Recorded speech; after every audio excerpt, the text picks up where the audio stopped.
Legends of Norseland, edited by Mara L. Pratt. Chapter 1. The Beginning.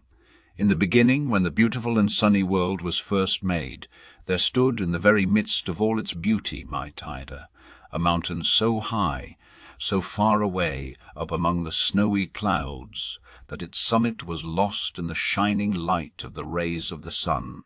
At its base, stretching away to the north, the south, the east, and the west, as far as even the eyes of the gods could reach, lay the soft green valleys and the great, broad plain beyond. Encircling the whole great plain, and curling lovingly around in all the little bends and bays of the distant shore, lay the deep blue waters, and beyond the waters, hidden in the distant mists, rose the great mountains in which the frost giants dwelt. On the top of Mot, Ida, the gods had built their shining city Asgard, and from its golden gateway to the valley below was stretched the richly colored rainbow bridge with its wonderful bars of red and yellow and blue, orange and green, indigo and purple. And in this shining city, where the gods dwelt, there was no sorrow, no grief, no pain of any kind. Never was the sun's light shut off by heavy clouds. Never did the cruel lightnings flash, nor came their blights upon the harvest fields. Never did the heavy rains fall, nor did the cold winds sweep down upon this shining city. But alas, there came a time when a shadow fell upon this city that shone so like a golden cloud resting upon the mountain peak. For the Fates, the three cruel sisters, came and took up their abode at the foot of the wonderful tree of life, whose roots were in the earth, and whose branches, reaching high above the shining city, protected it from the sun's fierce heat and strong white light. And from that time even the gods themselves were no longer free from care and sorrow. Envy sprang up among the children of the great god. Odin, sickness, and even death fell upon them, and the frost giants waged war with them, a war that would never cease in all the ages that were to come, until that day when the sun's light went out forever and the dark reign of Ragnarok fell upon the earth. It was a beautiful earth that lay stretched out at the foot of Mot. Ida. The fields were rich with grain. The trees were loaded with fruits. The sun shone warm and bright. But there were no harvesters, no gatherers of the fruit, no children to run and frolic in the sunshine. The fair earth is desolate, said Odin to himself as he looked down from his golden temple. There should be people there, not gods and goddesses like us here upon Met.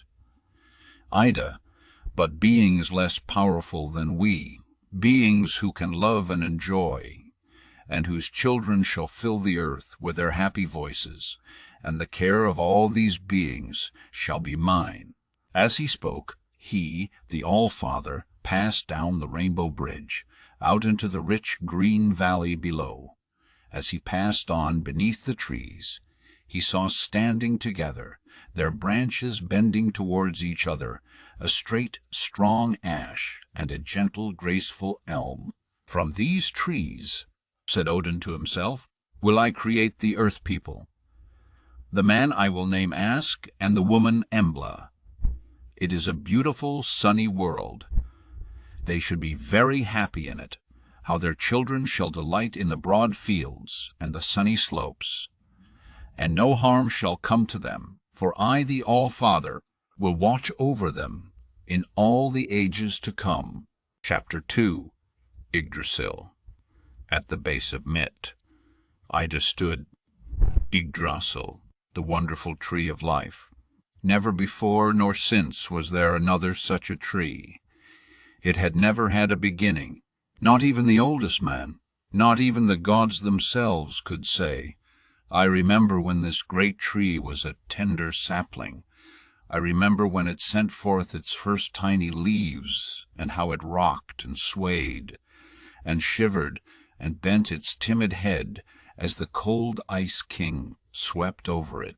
For there had never been a time since the beginning of the world when Yggdrasil had not stood there, tall and strong, one great root reaching down through the earth to the home of the dead, another stretching away, no one could tell how far, till it reached the home of the terrible giants, so fierce and cruel, so strong, and withal so wise, that even the gods themselves dreaded them and stood ever in terror of their approach.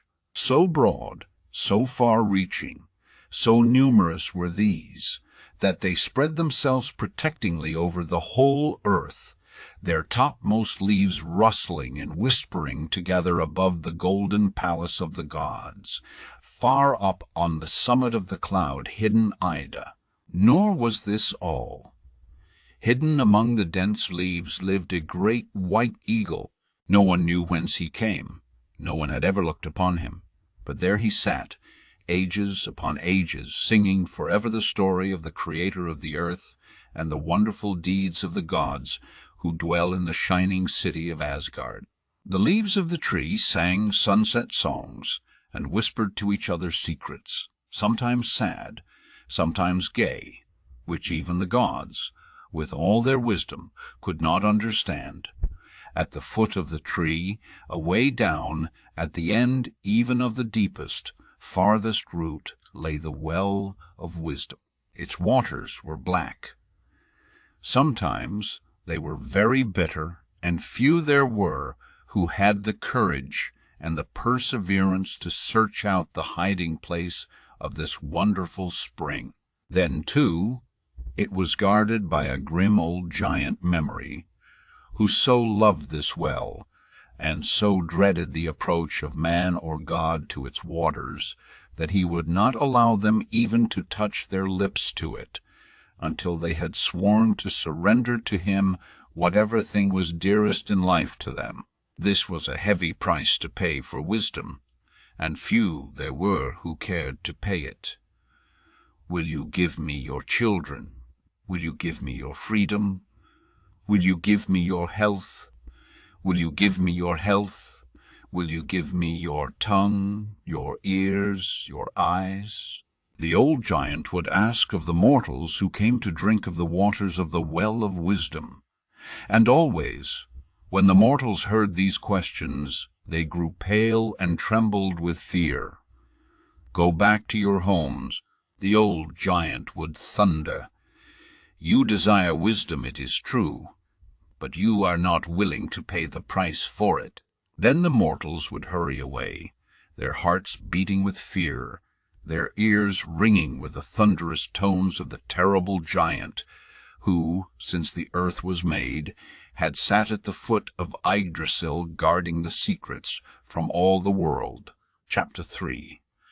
Odin at the Well of Wisdom.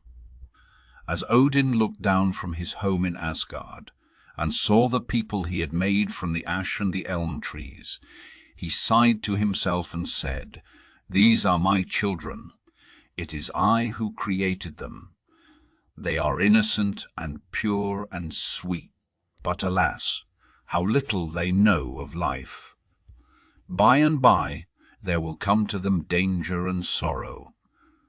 The Ice King, the cruel tyrant, will breathe upon them, and the harvest will shrivel before their eyes. The rivers will be frozen, the trees will be bare, and there will be no food for them. Roll on, little children will come. These children will grow into manhood and womanhood, and other little children will follow. They are but mortals. Sickness and death will be their share, for I could not make them like the gods." And as Odin thought of all these things, his heart grew sad. Almost he wished he had not made these helpless beings from the ash and the elm. He looked down into the sunny valley, where as yet no sorrow nor suffering had come. "Poor children," he sighed, What a world of wisdom Odin must possess to protect and guide and teach these earth people that he has made. Just then, Ask and Embla paused and looked up towards the shining city. For the sigh from Odin's heart had been so deep and long that the leaves of Yggdrasil had rustled, and a faint echo of it had swept even across the valley below. What is it that sweeps sometimes across the valley and moves the trees and the leaves, and so gently fans our cheeks? Asked Embla. I often wonder, answered Ask. It is very pleasant. Perhaps it is a message from the good Inn who made us, and who gave us this sunny valley to play in. Then on they ran, hand in hand, happy children as they were, and in a moment had forgotten all about it. But Odin had not forgotten. Said he to his goddess wife, "It is granted to us as gods to possess great wisdom. Still, there remain many things we do not know. Below in the valley there have sprung into being a man and a woman. They are like us, Frigg, but they are not very wise. They need our own dear Baldur, needed our care when he was a very little child. I shall go to the giant Memory who guards the well of wisdom, and he shall give me a draught from the wonderful water. Then shall I be the all-wise, all-loving All-Father these children of the valley need." "But the price this cruel giant will ask of you," sobbed Frigg. "I would give my life for them," answered Odin tenderly. Then he turned from her, passed down the rainbow bridge to the valley, entered the great black gaping cave, and groped his way along the cold dark passages that led to the well of wisdom. 3 times the sun rose, 3 times the sun set. Then, just as the earth and the shining ASGARD lay bathed in the rich golden sunset light, Odin came forth again, passed up the rainbow bridge, and entered the great hall of the gods. "It is Odin," cried Frigg. "Yes, it is Odin, the same Odin." Chapter 4. Odin and the all-wise giant. Away across the great sea of blue waters that curled about the shores of Midgard, the dwelling place of Odin's earth children, were the dark, frowning, rock-bound mountains, the castles of the terrible giant. One of these giants, Vafthrûdnir, was known among them as the All-Wise. He is our chief. He is wiser even than the gods of Asgard. The giants sometimes would thunder across the wide blue sea, and indeed it was true, for none among the gods had yet been able to answer his questions, nor could they, neither could they ask of him one that he could not answer. "We will bear the insolence of this giant no longer," said Odin to Frigg. "I will go to him, and the race of giants shall know that at last wisdom dwells not in Jotunheim, but in the golden city of the gods, the glorious shining city of Asgard." "Who come?" thundered Vafthrûdnir as Odin approached his mountain peak. "It is I, a mere traveller. But as I chanced to be journeying through your country, I heard of your wonderful wisdom. In my own country, far away to the west, I too am accounted somewhat wise. Let us test each other and learn which of us is wiser." "Test each other, learn which is wiser," bellowed the great giant, his voice echoing and re-echoing across the sea until the very walls of the golden hall upon Mit. Ida trembled, and the earth children in the valley below clung to each other in fear. "Whichever one fails forfeits his life. You know that, I trust," added Vafthrûdnir with a sneer. "I know," answered Odin quietly. "But let us begin. Night will come upon us, and I must reach my home while the sun god is still above us. You will never see your home again, so it matters little whether we begin early or late. However, tell me, foolish, vain earth child, that you are, what river is it that flows between this home of the all-powerful giants and the home of the gods?" "The name of that river is Ifing," answered Odin, "and I can tell you more than that. Because it touches upon the shores of the city of the gods, the Ice King Njord has no power over it. His breath cannot freeze it year after year, and Njord tries to imprison its sparkling waters that you giants may cross upon its crust and attack the shining city. But it will never freeze. You will never cross it. Asgard is forever safe." The giant dropped his mighty jaw. His eyes stared like great suns of fire. His terrible frame trembled. Down came his club upon the floor of his great castle. Again Ask and Embla paled with fear as the valley shook beneath their feet. "Who are you?" roared the all-wise giant. "Who are you that you know that river's name? Who are you that you dare tell me I shall never cross to its farther shore?" "It matters little who I am," answered Odin, his eyes flashing, his beautiful figure growing taller and taller and taller.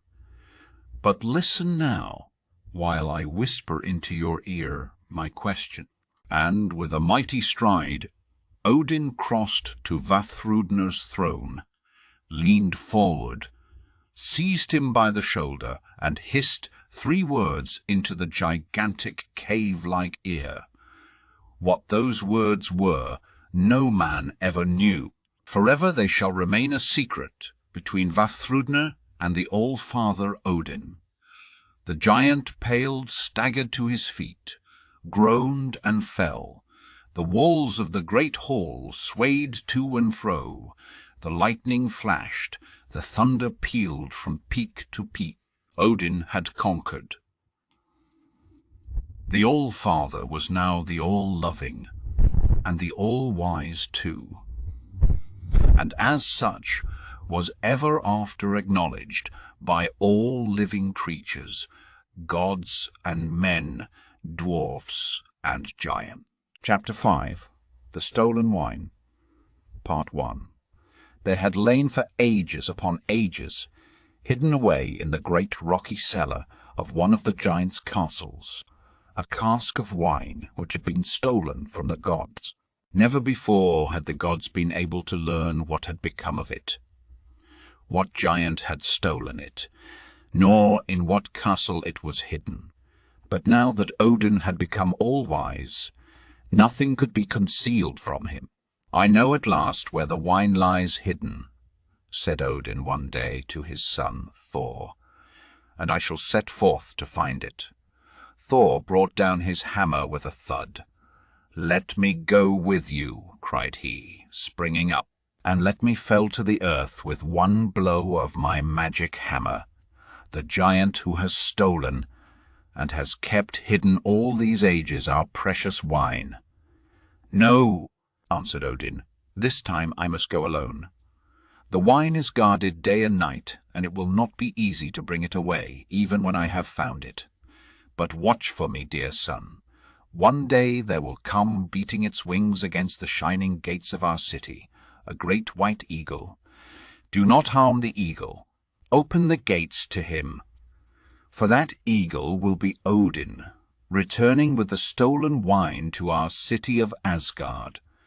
Then Odin put aside his sparkling crown and laid down his scepter. His wonderful blue mantle, studded with stars, and fastened always with a pale crescent moon, he also threw aside and stepped forth in the garb of a common labourer. "It is in this guise that I shall win my way to the giant's castle," said Odin. And in a second he had passed out from the hall and was gone. It was the giant Suttung that had stolen the wine, and it was in his castle that it had lain hidden all these years. Now of all the strong castles of all the giants, Suttung's castle was the strongest. The cellar was cut into the solid rock. Moreover, 3 sides of the castle rose in solid walls of granite, while the 4th, no less firm and strong, was built of massive blocks, bound with hopes and bars and bolts of strongest iron and steel. Now, Suttung had a brother, Boj, who was a giant farmer. He kept 9 strong slaves, half-giants themselves, to do his work for him. As Odin approached the fields of Boj's farm, he saw the 9 men hard at work. "Your scythes are dull," said he as he drew near. "Yes, but we have no whetstone to sharpen them upon," answered the workmen, the great drops standing out upon their foreheads. "I will sharpen them on mine," said Odin, drawing one from his pocket. "It is a magic whetstone," cried the men as they saw it work. "Give it to us. We need it more than you. Give it to us. Give it to us." "Take it then," answered Odin, throwing it high in the air and walking off. "It is mine. It is mine. Let me have it. Give it to me. I will have it. Out of the way. It shall be mine." Screamed and quarrelled the 9 men as they pushed and crowded, each one determined to catch the whetstone as it came down to earth. At last it fell. Then a fiercer battle followed. The angry men fell upon each other. They dragged and pulled and threw each other to the ground. They pounded each other to the ground. They struck at each other with their scythes. On and on they fought. Hour after hour the battle waged, till at last the sun god, in sheer dismay at so unloving a sight, hid his face behind the hills, and the 9 men lay dead upon the fields. It was an hour later when Odin reached the castle of Bau. "Can you give me shelter for the night?" he asked as the giant appeared at the door of his castle. "Yes, I can give you shelter, but you must look elsewhere for your breakfast. A strange thing has happened. My 9 slaves, while at work in the field, have fallen in battle upon each other, and have killed each other, and have killed each other. Not one of them is left alive to serve me." "They must have been idle, quarrelsome fellows," answered Odin. "They were indeed," answered Boj, "but how shall I get my work done without them?" "I will do the work for you," answered Odin. "I will do the work for you," answered Odin. There is but one of you, even if you were willing to try," answered Boj with but little interest. "But I can do the work of any 9 workmen that ever served you." The giant laughed. "A remarkable workman. Pray, do you ask the wages of 9 men as well?" "I ask no wages of 9 men as well. I ask no wages," answered Odin. "I only ask that, as my pay when the work is done, you shall give me a draught of wine from the cask hidden in your brother's cellar." Boj stared. "How did you know there is a cask in my brother's cellar?" he gasped. "It is enough that I know it," answered Odin coldly. Boj looked at Odin. "He is better than no man," he thought to himself. "I may as well get what work from him I can before he finds that no being on earth can enter that cellar or force my brother to give away 1 drop of that wine." "Very well. You may go to work," he said aloud. "I cannot promise you that we can make our way into my brother's cellar, but I will do what I can to help you." "That is all I ask," answered Odin. "Now let me sleep, for I am tired, and if I am to do 9 men's work, I must have 9 men's sleep." "And must you have 9 men's food?" cried Boj. "I think it very likely," answered Odin with a queer smile. "Now let me sleep." Chapter 6. The Stolen Wine. Part 2. "What is your name?" asked Boj of his new workmen when they set forth the next morning to the fields. "You may call me Bulwark," answered Odin. "Will 1 name be enough for all 9 of you?" said Boj with a disagreeable curling of his upper lip. "I will not burden your giant mind with more than 1, Odin answered, a funny little twinkle in his eye. The giant gave a furious grunt. He did not quite know whether his new workman was stupid, or whether under all his seeming meekness it might not be that he was making fun of him. Well, Boge set Bolverk to work, and then, lazy fellow that he was, stretched himself out on a mountainside to watch. "That new workman of mine," he bellowed, calling the attention of a neighbor giant to Odin at work in the field. "Do you see him down there among the corn? He says he can do 9 men's work." A workman usually thinks himself equal to any 9 other working men, roared back the neighbor. "Of course, you have agreed to give him 9 men's wages." Then the 2 giants roared with laughter. They thought they had said a very bright thing, and very likely they had. It is only because you and I are mere earth children that we do not think so too. As the days went on, Boge began to laugh less and to wonder more at his strange workman. He worked on quietly from sunrise till sunset. He did not seem to hurry in his work. He did not work over hours. But, strange to say, the work went on, as the workman had promised. No 9 men could have done more, or could have done it better. It was harvest time when Odin came, the time when Frey, the god of the fields and of all that grows, glides around among his children and covers them over, or gathers in their wealth and beauty.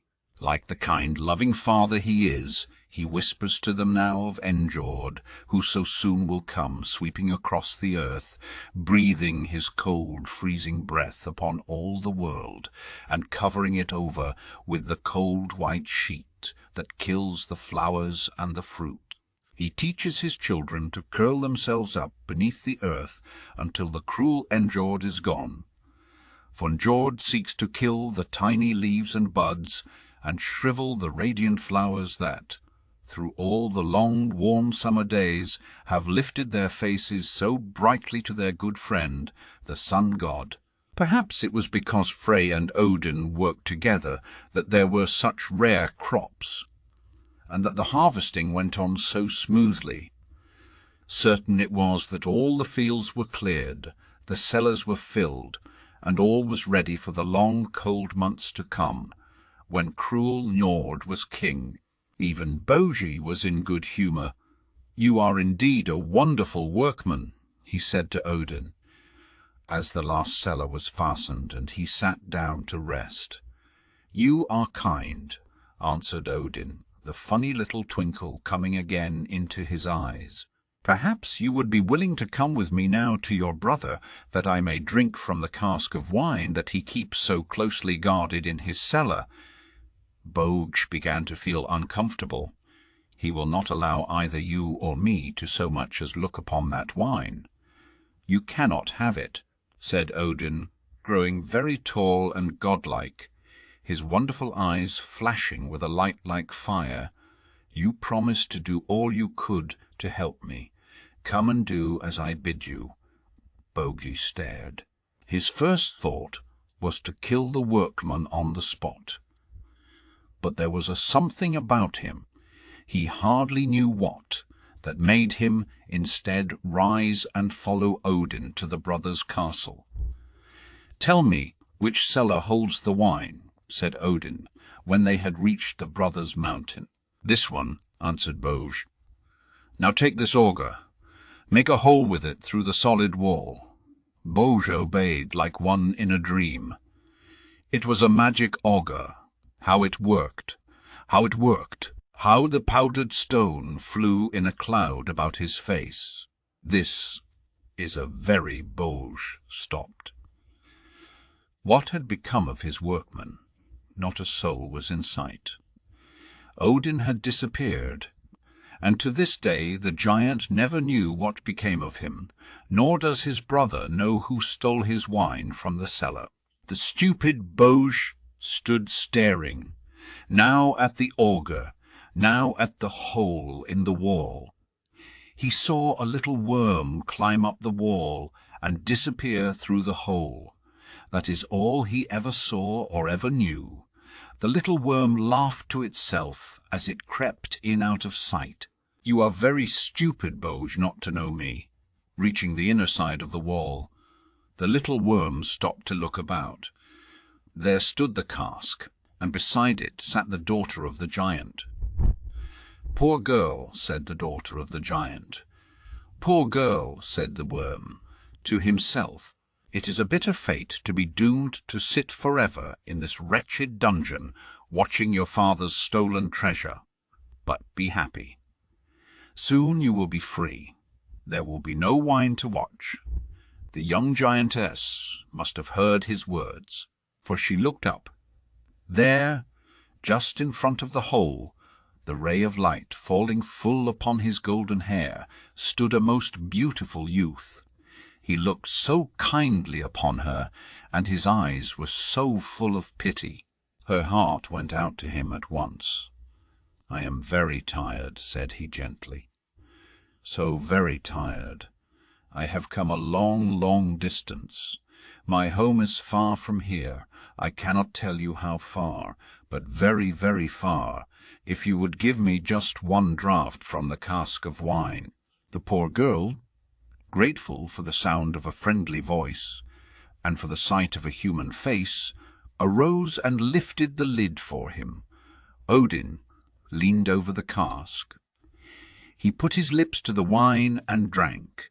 "Very," answered Odin, drinking on and on. "You are very thirsty," said the giantess again. "Very," answered Odin, still drinking on and on and on. "You are very thirsty," said the giantess again, this time louder, her voice filled with fear. "Very," answered Odin, still drinking on and on and on. Nor did he stop till every drop was gone and the cask stood dry and empty. The young giantess, realizing all too late that the wine was stolen, ran to the cellar gateway, shouting as only a giant can shout for help. The gateway flew open. In rushed the giants, Bauge and his brother. "The wine, the wine," they cried. "Stolen, stolen," sobbed the giantess, her sobs shaking even the solid cellar walls. "The thief," cried the giant. "Where is the thief?" But there was no thief to be found. There stood the empty cask, but the thief, there was no living creature to be seen. No living creature.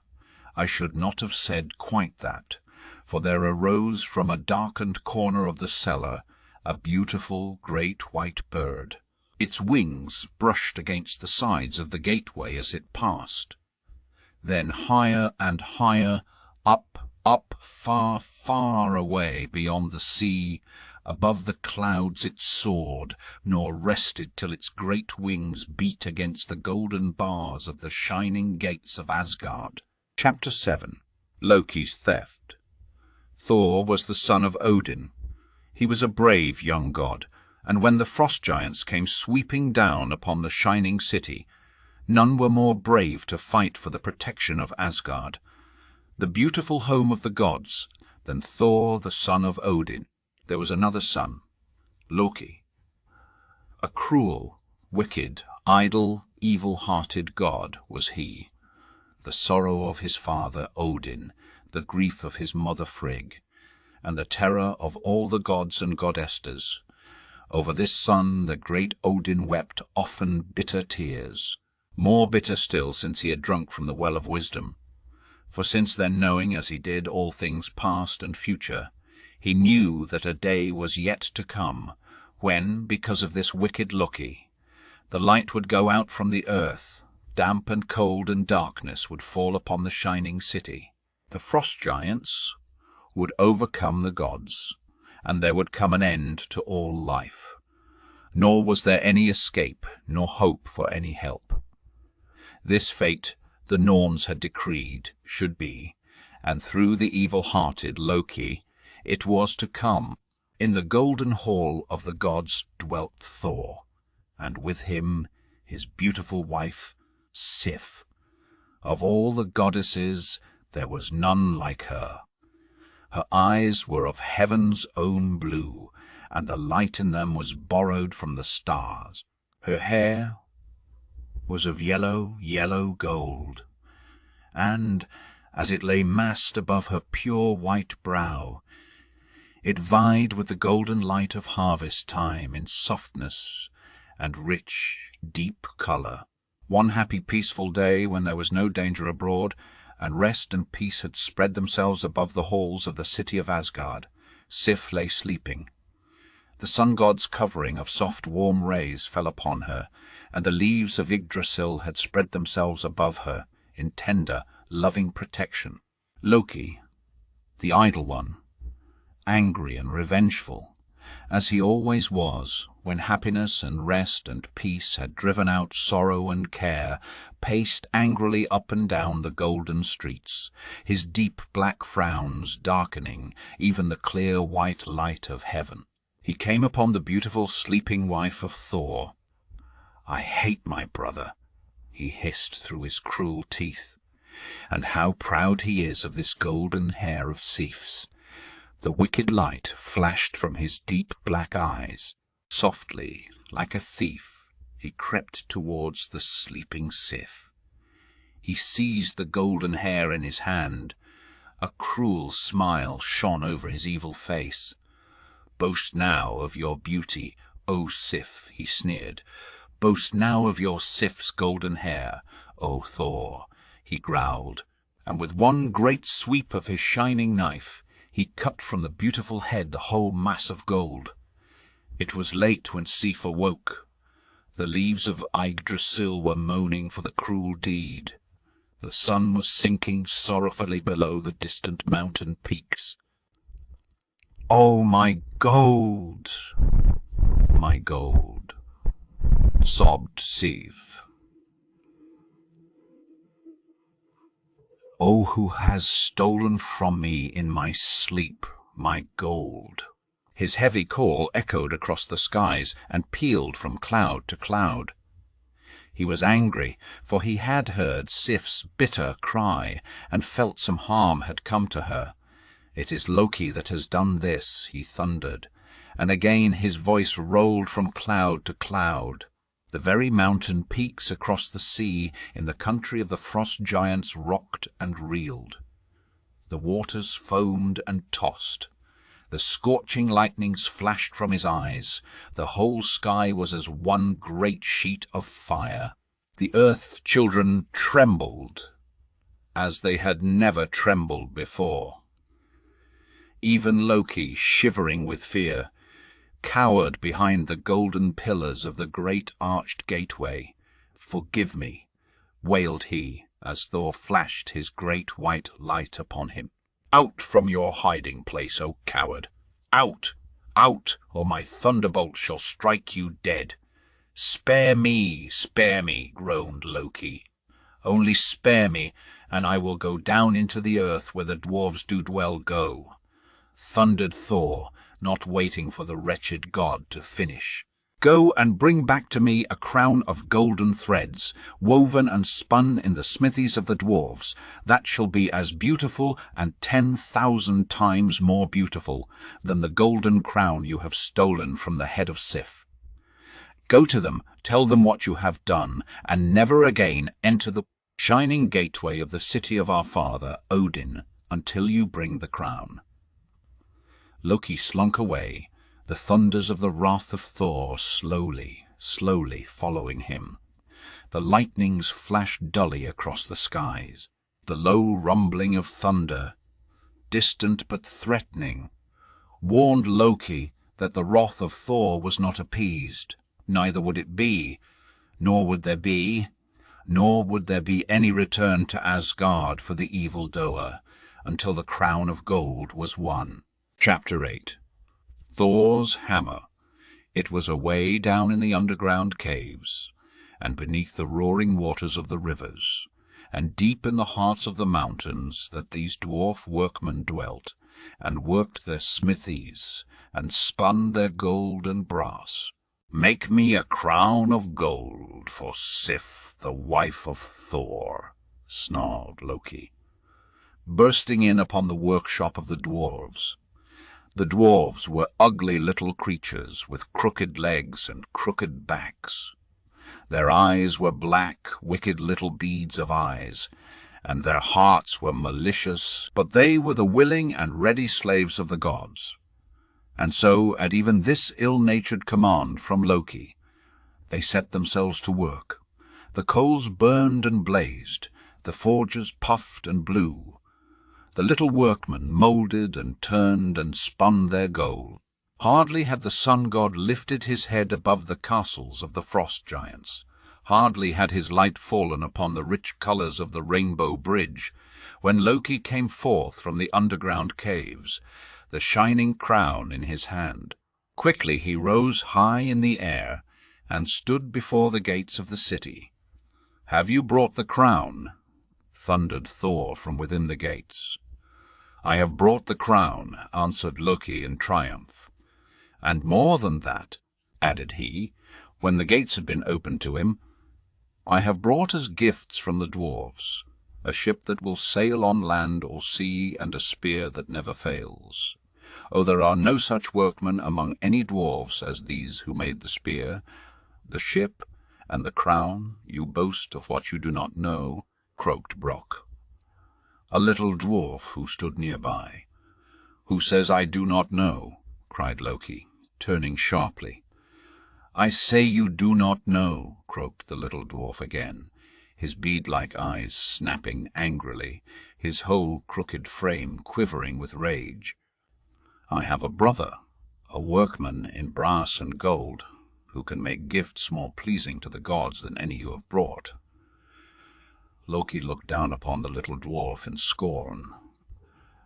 "Go to your brother," he sneered, "and bring to us the wonderful things you think he can make. Bring us one gift more wonderful than these I have, or more acceptable to Odin and Thor, and I will give your brother my head to pay him for his efforts." Then Loki roared with laughter, believing that he had made a rare, rich joke. Hardly had the roars of laughter died away, when Brock, gliding down the rainbow bridge with a swiftness equalled only by the lightning, sprang into Midgard, and was making his way towards the great mountain, beneath which worked the forges of his brother, the master workman, Sindri. "Someone cometh," said the dwarfs, pausing in their work to listen, their busy hammers in mid-air. "Fear not," answered Brock, his harsh voice echoing down the great halls. "It is I, Brock, and I come to demand of you that now, if never again, you do your best. For Loki boasts to the gods of Asgard that no dwarfs in all the caverns of the underworld can make one gift more wonderful or more acceptable to Odin than those he brings, a crown of gold, a ship that will sail on land or sea, and a spear that never fails." A terrible roar burst forth from the hosts of angry dwarves. "We will see, we will see." They thundered, and seizing their hammers they set to work. The great forges blazed. The sparks flew. The smoke poured forth from the mountain-top. Loki, looking out from the shining city, trembled. Well did he know the workmanship of these dwarfs of Brock, and well did he know how rash had been his scornful promise to the angry little dwarf. "We will make a hammer for Thor," said Sindri, the greatest among the workmen in this underworld. "A hammer that, when thrown from his mighty hand, shall ring through all the heavens. A trail of fire shall follow it, its aim shall never fail, and it shall carry death and destruction wherever it falls. Blow thou the bellows, Brock, and I myself will mould the hammer from the red-hot iron." With Brock at the bellows, the very mountain rocked, and Midgard for miles about was ablaze with the blaze of light from the mountain-top. "This shall not be," snarled Loki, and rushing down from Asgard, he crouched outside the great black cave to listen. "A hammer for Thor." Those were the words he heard. The ugly face grew uglier. An instant, and there was no Loki at the cavern mouth, but instead a poisonous, stinging gadfly whose green back glistened and whose shining wings buzzed and hummed with cruelty and revenge. There was a hard, ringing tone of defiance in their singing, and the tone was like that of the voice of Loki himself. "You shall drop the bellows," buzzed the gadfly bitterly as it alighted upon the neck of Brock. It was a cruel sting, and its poison forced, even from the sturdy brook, a cry of pain. "It is Loki," he cried, "but I will not drop the bellows, though you sting me through, and with 1,000 stings." The gadfly buzzed with rage. Straight towards the hand upon the bellows it darted. Brock groaned again. His face grew pale. He quivered with the pain. Still he held the mighty bellows, and worked the roaring forge. Hissed the gadfly, and again it drove its poison sting, this time straight between the eyes of the suffering dwarf. And now Brock staggered. His hands relaxed their hold. Blinded with pain, he dropped the bellows. The blood ran down his face. The gadfly still hummed and buzzed. "You have nearly spoiled it," cried Sindri. "Why did you drop the bellows? See how short the handle is, and how rough. But it cannot be helped now, nor will its terror be any less to Loki."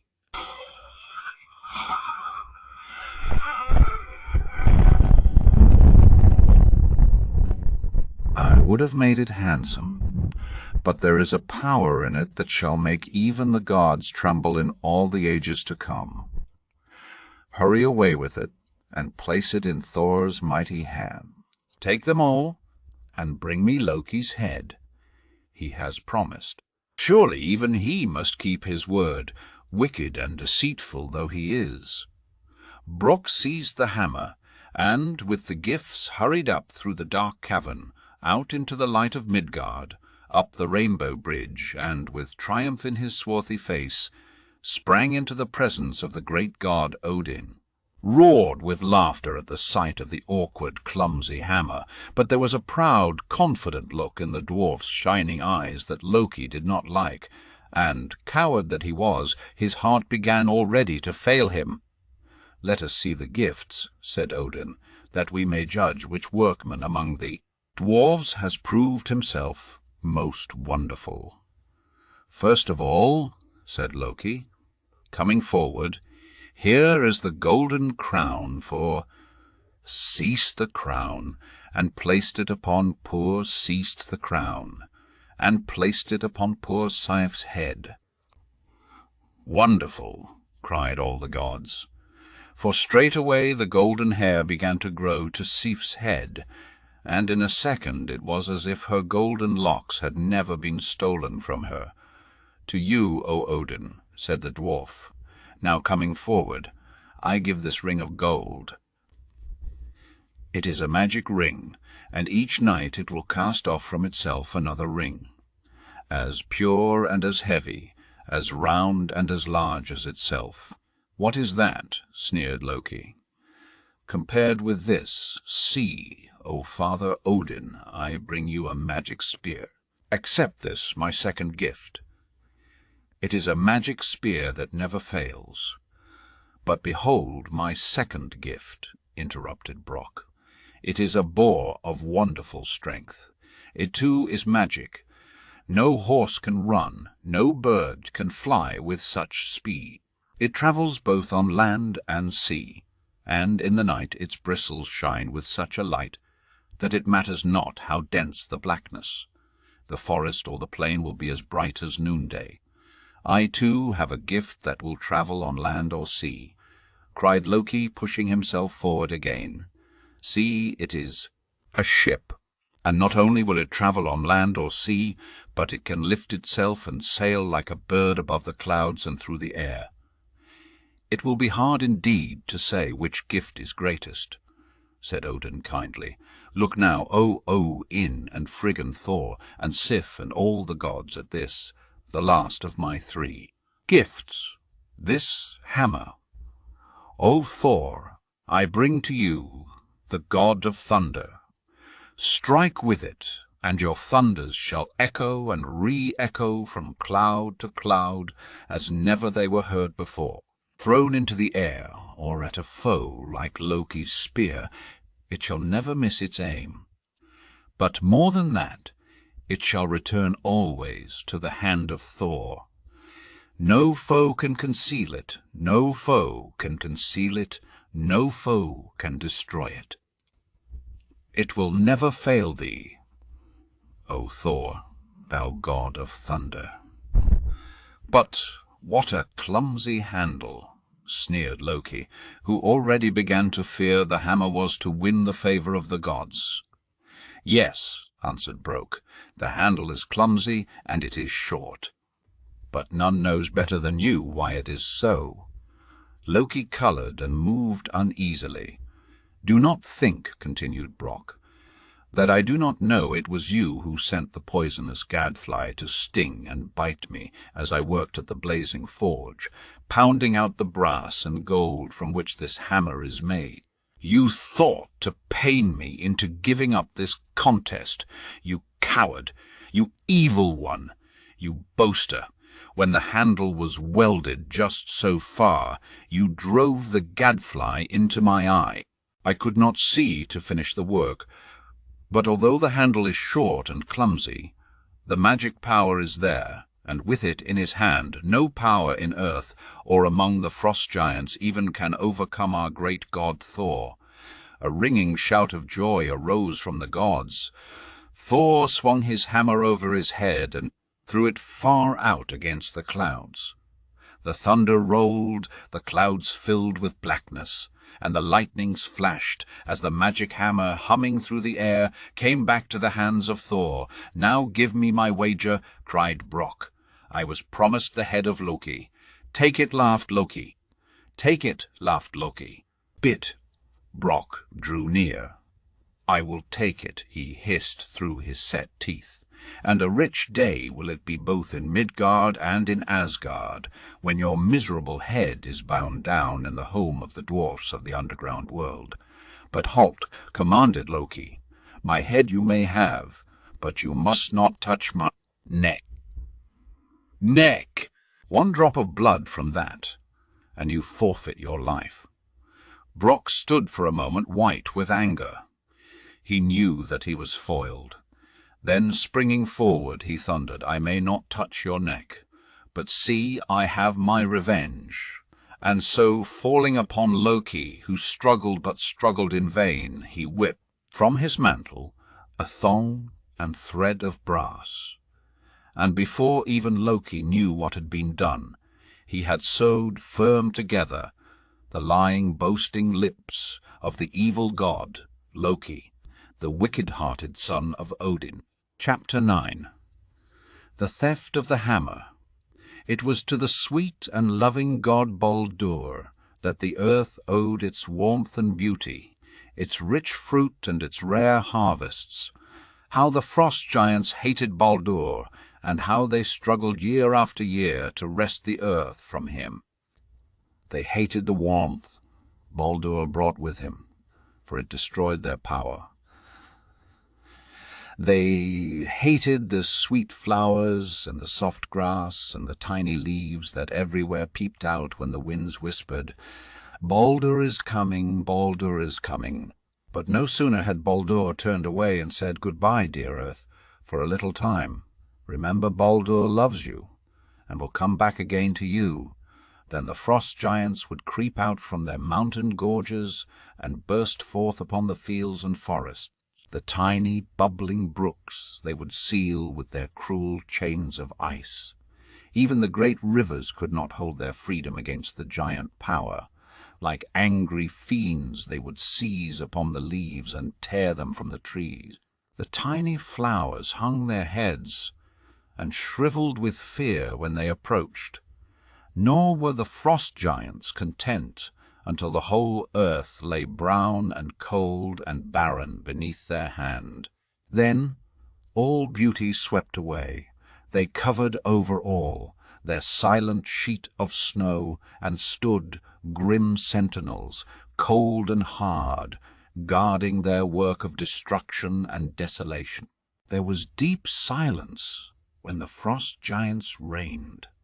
No sound was heard save the sad moaning among the branches of the forest, as the firs and pine trees bent towards each other and whispered of the days when Baldur shone upon them. But the frost giants never yet had conquered. Never yet had Baldur failed to return to the trees and flowers and rivers and streams that he loved so well. At his first step upon the ice, a crackling sound was heard, a sound which awoke the sleeping earth and warned the frost giants to flee to their mountains. Baldur has come, Baldur has come. The birds and every living thing would cry, and a rustle and sound of music would thrill the waiting earth. Then came always a mighty battle. The frost giants lashed the waters and rocked the trees. The frost giants lashed the waters and rocked the trees. The sky grew cold and black. The snows fell and the driving rain beat against the earth. But Baldur, the quiet, firm, loving Baldur, always conquered. How, he himself could hardly tell. He did not fight. He did not storm. He only bent his shining face over the struggling earth and waited. Little by little, when their fury was spent, the frost giants, defiant but conquered, retreated. The great sheets of ice broke up, and the rivers rushed forth, singing their mad songs of joy and freedom. The snows faded away, and one by one the little flowers peeped forth again. All now was happiness and warmth and fragrance. The flowers bloomed. The fruits turned mellow. The sky grew warm, and the pines and fir trees breathed deep sighs of rest and contentment that once again sweet Baldur was among them. And not only did the frost giants hate Baldur, but they hated Frey, who often robbed them of the fruits and flowers they loved to breathe their bitter breath upon and kill. Thor, too, they hated, for with his magic hammer he now more than ever loved to bring forth the lightnings and the thunder, and to send down upon the earth refreshing showers of soft, warm rain. As the frost giants scowled down from their icy castles and saw the little flowers turn up their happy faces to drink in the sparkling drops, and heard the birds trill their happy songs, and smelled the rich fragrance of the damp firs and pines, they roared with anger and vexation. "Let us revenge ourselves upon this insolent Thor who robs us of our rights," they bellowed to each other across the great valleys that separated their giant peaks. "We can do nothing so long as he holds the magic hammer," growled one. "We must steal the hammer from him," shouted another. "Steal the hammer! Steal the hammer!" shouted all the giants, until the very skies echoed with the words. "And I will be the one to steal it," bellowed Thrym, the strongest and greatest giant of them all. "And moreover, I will go at once to the city of Asgard. The gods are asleep. With my great eye I can see even now the hammer lying beside the sleeping Thor. Guard my castle. I am gone." And putting on the guise of a great bird, Thrym spread his wings and flew across the black night. The gods shivered in their sleep as he entered and breathed his breath upon the summer air of heaven, but knew not what had chilled them. In the morning there was a heavy frost upon the gateways. There was a chill in the air, for Thrym, the frost giant, had crept in upon them. He had crept even to the hall in which the mighty Thor was sleeping. He had crept close beside the mighty god, and the magic hammer was gone. Chapter 10. The Finding of the Hammer. "My hammer! My hammer!" thundered Thor. awaking and finding it gone. The gods in all Asgard awoke with a start.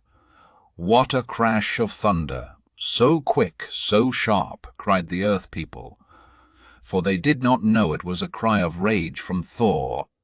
Loki thundered Thor again. "Put you on wings. Go you to the home of the frost giants and bring back my hammer. Some one of them has stolen it. Go, I say," and Loki, who had been a very obedient servant to Thor since his theft of the golden hair of Sif, put on the magic wings and fled away. "What brings you here in the land of the frost giants?" growled Thrym, as Loki alighted before him. "I have come for the hammer you have stolen from Thor," answered Loki boldly, seeing at once, from the jeering look in Thrym's eye, that he was the thief. "You will never find it," sneered Thrym. "It is well hidden. But I will send it back to you if Odin will send me Freyja for my wife." Loki begged and coaxed and threatened, but it was all of no avail. "Never," bellowed Thrym, "until you send Freyja to me." "She shall go," thundered Thor when Loki came back to Asgard. "Whatever the price, the hammer must be brought back. Asgard is not safe without it." But Freyja was as fierce as had been Thrym himself. "I will not go," she insisted. "Never, never, never will I go." "I say you must," thundered Thor. But although Thor's thunders were terrible and his frown was deep and inky black, Freyja was not to be moved either by pleading or threatening. "Go yourself," said she. "Dress yourself as a goddess and go." Nor would she listen even to another word. Thor thundered and rumbled and rolled. It was all of no avail. Freyja was a goddess and would not be driven. "I will go," said Thor at last. "Bring me a bridal dress. Hang a necklace around my neck. Bind a bridal veil about my head. The giants are as stupid as they are large, and I will set forth in the name of Freyja to meet the giant Thrym." Thor was quickly dressed, and the bridal party set forth across the sky in the chariot of the sun god. How the thunder rolled! How the lightnings flashed from the angry eyes of Thor! How he grumbled and rumbled! Jotunheim was reached. The sun god lowered his chariot behind the hills, and a soft red light spread over the earth and sky as the bridal party entered the castle of the giant Thrym. "Freyja has come! Freyja has come!" bellowed Thrym. "Come, come, everyone to the bridal feast. Come, come to the feast of Thrym and Freyja."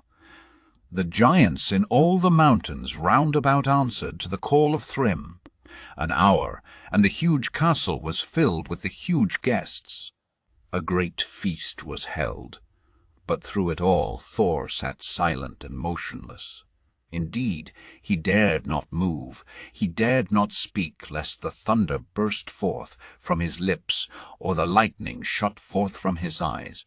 "Now lift the veil from Freyja's face," bellowed Thrym, when all save the bride herself had eaten and drank their fill. "Let me see the eyes of my bride. Let us all look upon the face of my goddess bride." "Not yet," whispered Loki, coming forward. It was the command of Thor that the veil should not be lifted, nor should you claim Freyja for your own until the hammer was placed in her hand, to be returned to the gods. "Bring in the hammer," roared Thrym, full of loud good humor. The hammer was brought. Hardly could Thor wait to have it placed in his hand. His thunder began to rumble. There was a dangerous light in his eyes, but Thrym and the guests saw none of this. But hardly was the hammer within his reach when forth Thor sprang, seized it in his clutched fingers, tore aside the bridal veil, and with a rumble and a roar that shook the mountains of Jotunheim and razed the great stone castles to the ground, he poured out his lightnings upon the giants, one and all. Right and left he swung the mighty weapon. The giants quaked and trembled with terror. Thrym ran and hid himself behind a mountain. The air was white with lightning. The hills rang with the crashings of the thunder. The seas lashed and foamed and answered back the echoes. The walls of Jotunheim shook and trembled. And now the chariot of the sun god was near at hand. Into it Thor and Loki leapt, and were borne back to the city of the gods. The hammer was restored. Again Thor held it in his mighty grasp. He held it, and Asgard once more was safe. Chapter 11. The Apples of Life. Part 1. Among the gods in Asgard dwelt the beautiful Idun, the goddess whose care it was to guard the apples of life. Idun, Odin had said as he gave into her hands the rosy apples, to guard these apples and keep them forever from all harm, is to do a greater service for Asgard than even Thor, with his mighty thunders, or Baldur, with his warm light, can do, for these are the apples of everlasting youth. Without them, what would Asgard be more than the cities of Midgard or of Jotunheim? What would the gods be more than the mortals of Midgard or the giants of Jotunheim?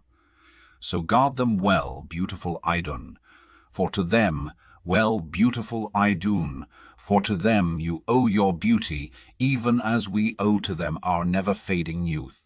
One day, when all was quiet and peaceful and happy in the city of Asgard, Loki, feeling within him the stirring of his own evil heart, betook himself to Midgard in search of mischief. The peace and quiet of Asgard he could no longer endure. Then, too, it was to him a cruel delight to shoot his arrows into the lives of the helpless children of Midgard and make them sad. Oh, Loki was a cruel god. Surely, Odin would sometimes say, as he looked upon him and thought of the wretchedness that yet would fall on Asgard through Loki's wicked deeds, surely Loki has the spirit of a frost giant, and the frost giants are bitter foes to Asgard. This day Loki longed for mischief. "I will go down to Midgard and find some happy heart to sadden," said he, his eyes shining with their wicked light. Down the rainbow bridge he hastened, and, with a light bound, sprang upon a bright tree in the beautiful land of Midgard. "Who are you?" cried he, seeing in the tree beside him a great white bird. But the bird made no reply. He only winked and blinked and stared at Loki, and crooned, and pruned, and pruned, and pruned his feathers. "Do you not know a god speaks to you?" stormed Loki, growing angry even with a bird. Still no answer. Was ever there such a stupid bird? "Indeed, like the people of Midgard, you seem to have no wisdom," sneered Loki. And determined to vent his evil mood, he seized a branch and began to beat the bird. Then a strange thing happened. The bird, who all this time had seemed so stupid, too stupid even to fly away, now seized upon the bough and held it fast. Loki pulled and pulled with all his godlike strength. He could not move it. It was as if held in the grasp of a giant. "Stupid bird!" sneered Loki, when he found he could do the bird no harm. "I will not stay in the tree with such a stupid creature." A strange sound, almost like a laugh of triumph, squeezed itself out from the beak of the big bird. "Go, Loki, go at once. Go back to Asgard, or perhaps you would like to go with me to Jotunheim," spoke the bird at last. And as he spoke, he spread his wings and arose high in the air. Alas, alas for Loki! As the bird rose, he rose too, nor could he free himself. He screamed, he fought, he begged. He strove with all his godlike arts to free himself, but all in vain. On they flew, the bird and Loki, across the sky, over and under and between the clouds, across the great wide sea, at last across the snow-white peaks, down to a castle in Jotunheim, in the land of the mighty frost giants, the terrible, the dreaded enemies of the gods. "Let me free! Let me free!" foamed Loki, struggling against the bird whose magic held him fast. "I will never let you free," answered the bird, throwing off his disguise and standing forth a giant foe. "I will never let you free except on one condition." "I grant it. I grant it. Whatever it is, I grant it," cried the coward, caring for nothing but to free himself. "The condition is this," continued the giant coolly. "I will let you free if you will bring me, without delay, the apples of everlasting youth, the apples that Idun guards and watches over, locked so closely in the golden casket in the city of Asgard." Loki stared. He caught his breath. To give up the apples of life, the fruit by which the gods were kept forever young and strong and beautiful, that was too great a thing to ask even of Loki, evil as he was. "There are no such apples," answered he, trying, as cowards always do, to hide himself behind a lie. "There are no such apples." "Very well," answered the giant, opening a great dungeon door and thrusting Loki in. "When you are ready to do what I say, you may come out, never until then." The great dungeon door creaked upon its terrible hinges, and Loki was alone, a prisoner at the mercy of the frost giant. Loki howled and beat against the walls of the dungeon. "Are you ready to do what I asked of you?" asked the frost giant, opening the great door the next morning. "There are no such apples," cried Loki. "On my honor as a god, I swear it." The giant made no reply. The heavy door creaked again, and Loki was alone. "Are you ready to do what I asked of you?" asked the frost giant, opening the great door the second morning. "Anything in all Asgard, O giant, I promise you, anything but the apples," cried Loki. The giant made no reply. The heavy door creaked again, and Loki was alone. "Are you willing to do what I asked of you?" asked the frost giant, opening the great door the third morning. "One of the apples, O giant, I might steal from Idun and escape with before the fruit was missed," Loki began. The giant made no reply. The heavy door creaked again, and Loki was alone. "Are you ready to do what I asked of you?" asked the frost giant, opening the great door the fourth morning. "Yes, 2 of the 3 apples will I promise to bring you. With even one left, the gods might be content, for even then their lives would be far longer than the life of mortals." The giant made no reply. The heavy door creaked again, and Loki was alone. "Are you ready to do what I asked of you?" asked the frost giant, opening the great door the 5th morning.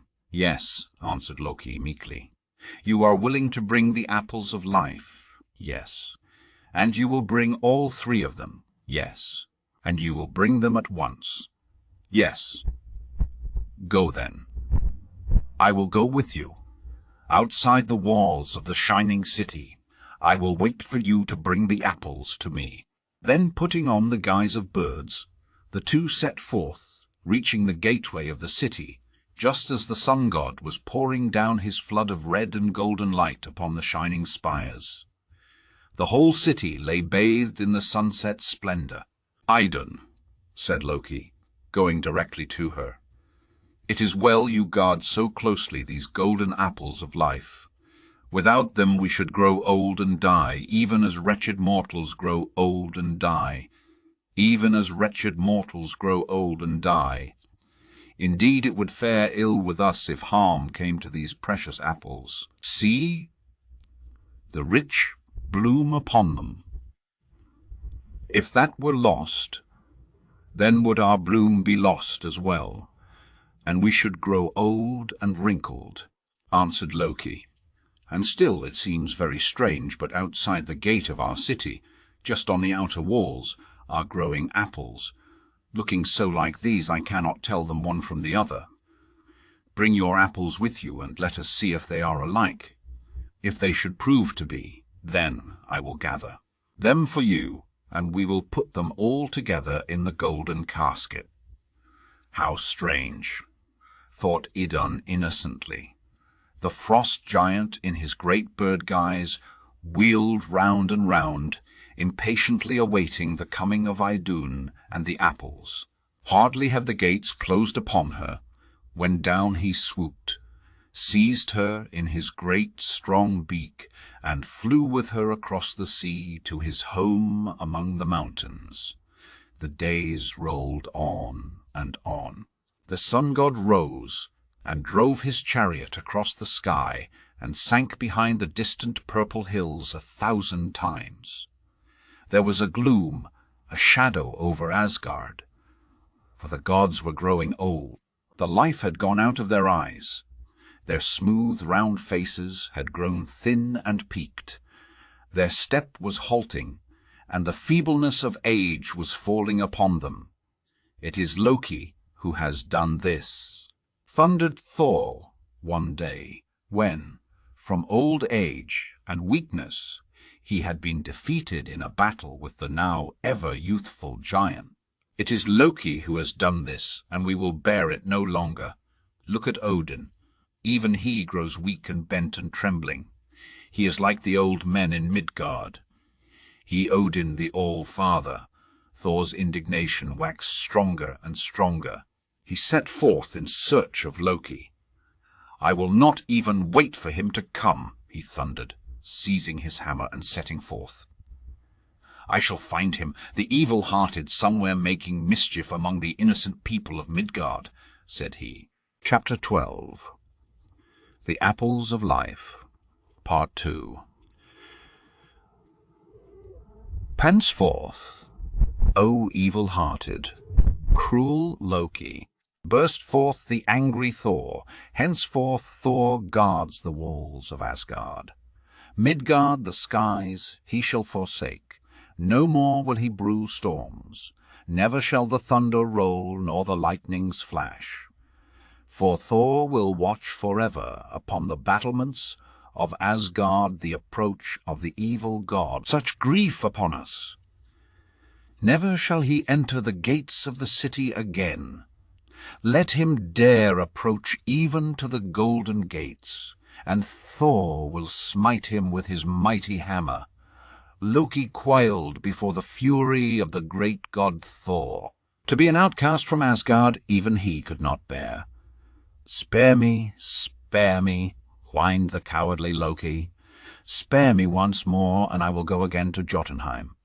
I will bring back Idun and the 3 apples of life. Thor stood looking at the cowardly Loki. He longed to strike him with the hammer, to kill him with his thunderbolt, to scorch him with his lightning arrows. But evil as he was, Loki was the son of Odin. Go then, you mischief-making, evil-hearted son of unhappy Odin. Go, and whether success is yours or not, remember Thor guards the walls of Asgard and watches with his thunders for your return. Never, never as long as Thor wields the mighty hammer and holds the powers of thunder and lightning, shall Loki enter the golden city without the golden apples of immortal life. Without another word, Loki put on his guise of a great white bird and sped across the sea and sky, again to the land of Jotunheim. Straight down he swooped upon the castle of the giant, who all this time had kept Idun imprisoned in a strong-walled tower of solid rock. The giant was out upon the sea, and it is well for me.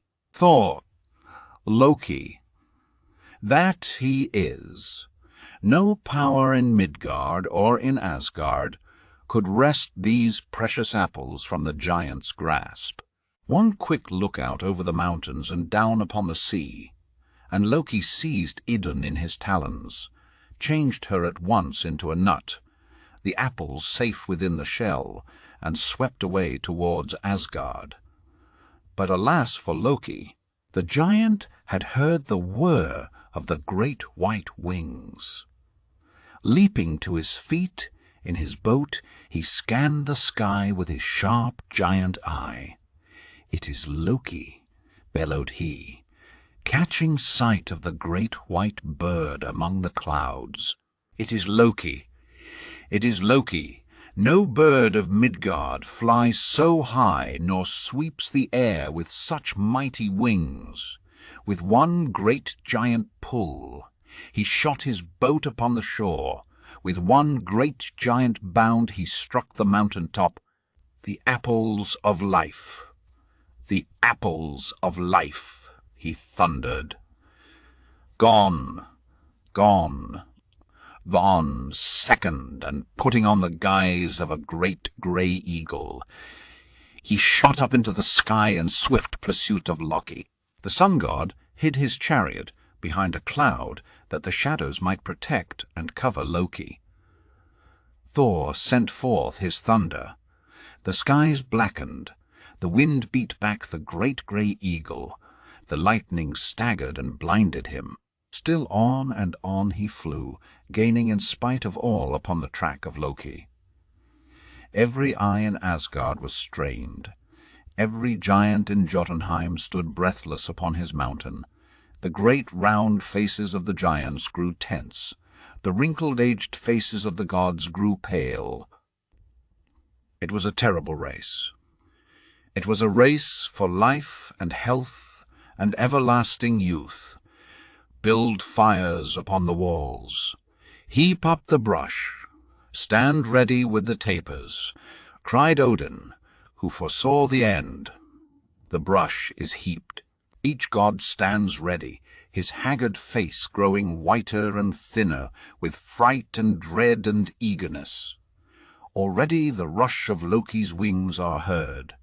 The eagle follows close. Nearer and nearer they come, closer and nearer they come, closer is the race.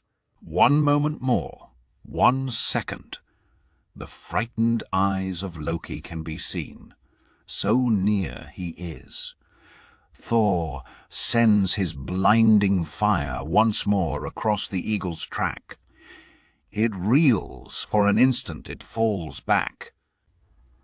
In that 1 second, with one last mighty stroke, Loki clears the walls and falls, exhausted, breathless, almost dead upon the golden pavement of the city. The fires, cried Odin. An instant, and there rises from the walls great sheets of blaze. The brush crackles and snaps and sends up great tongues of fire.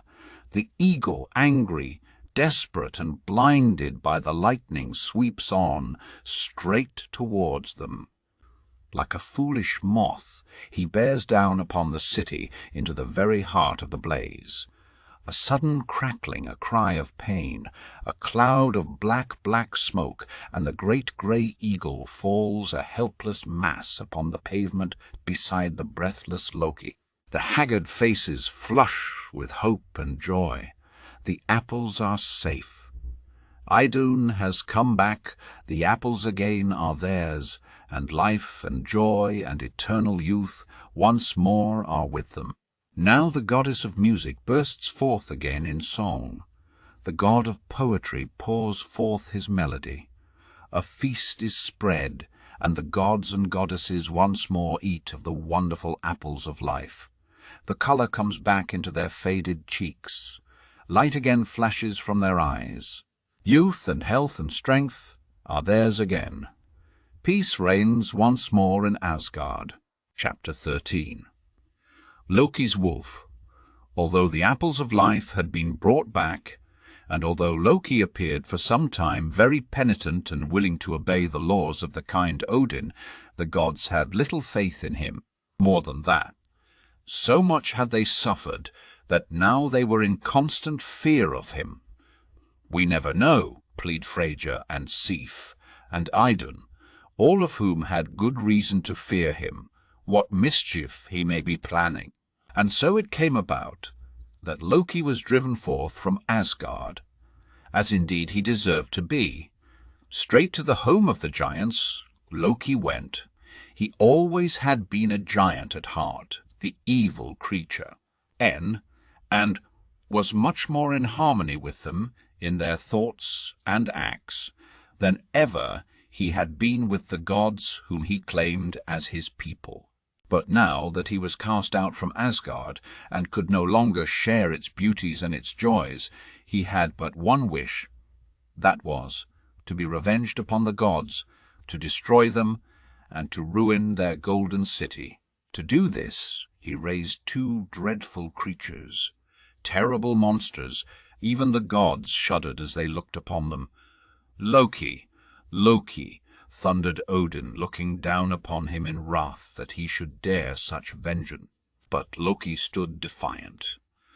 There was but one thing to be done, so the gods thought, and that was to take these terrible creatures from Loki's power. "The serpent we will cast into the sea," said Thor. "But the wolf, what shall we do with the wolf? Certainly he cannot be left to wander up and down in Midgard. The sea would not hold him.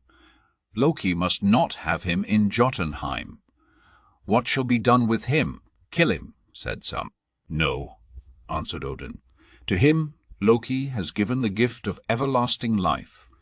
He will not die as long as we, the gods, have life. There is but one way left open to us, and that is to bring the wolf into Asgard. Here we can watch him and keep him from much, if not all the evil he would do." And so the wolf, the Fenris wolf he was called, was brought into the home of the gods. He was a dreadful creature to look upon. His eyes were like balls of fire, and his fangs were white and sharp and cruel. Every day he grew more terrible. Fiercer and fiercer he grew, and larger and stronger and more dreadful to look upon. "What is to be done with him?"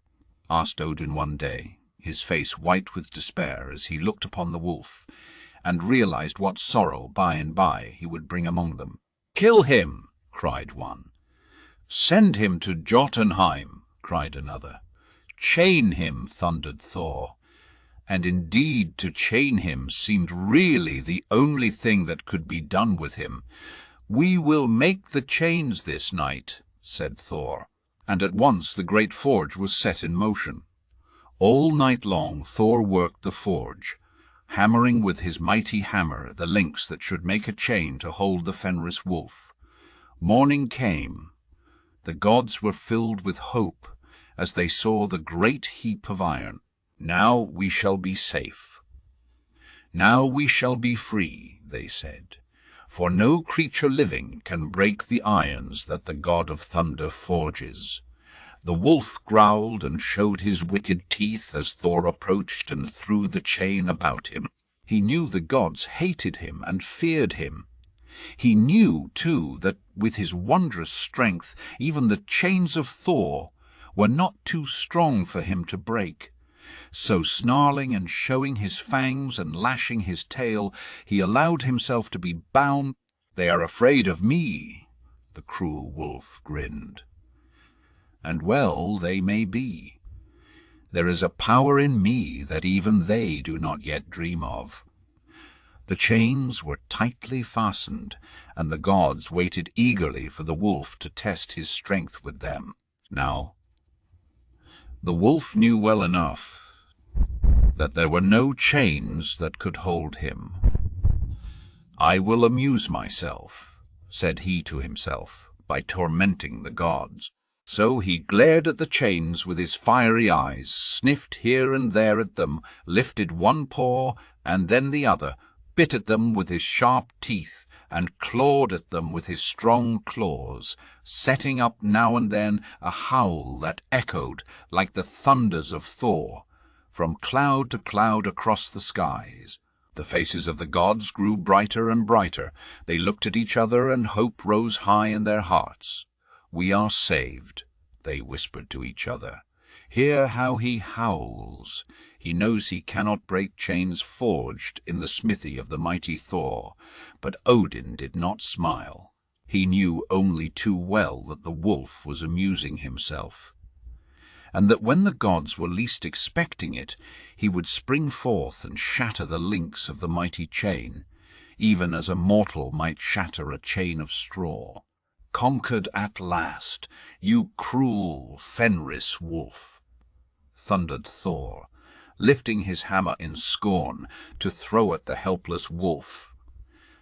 "The Fenris wolf is never conquered," hissed the wolf, and with one bound he leaped across the walls of Asgard, down across the skies to Midgard, the links of the chain scattering like sparks of fire as he flew through the air. "See, see," cried the people of Midgard, as they saw the fiery eyes of Fenris gleam across the sky. "See, a star has fallen. A star has fallen into the sea." For the people of Midgard cannot understand the wonders of the heavens and the mysteries of the gods. The gods stood, wonder-struck. Their faces were pale with fright. The brow of Thor grew black and stern. Odin looked pityingly upon them all. "Lose not your courage," said he kindly. "The Fenris wolf shall yet be bound, and there shall yet remain to us ages upon ages of happiness and freedom from his wicked power. Go now to the dwarves who work their forges in the great mines beneath the mountains of Midgard. They shall make for you a magic chain that even Fenris cannot break." Hardly were the words out of Odin's mouth when Thor set forth upon the wings of his own lightning, to the home of the dwarves, to do the bidding of Odin, the All-Wise. Chapter 14. The Fenris Wolf. With wonderful speed the chain was forged, and when the sun-god lifted his head above the hills to send forth his light again across the fields of Midgard, the first sight that greeted his return was Thor, a great mass of golden coil within his hand, speeding up the rainbow bridge to Asgard.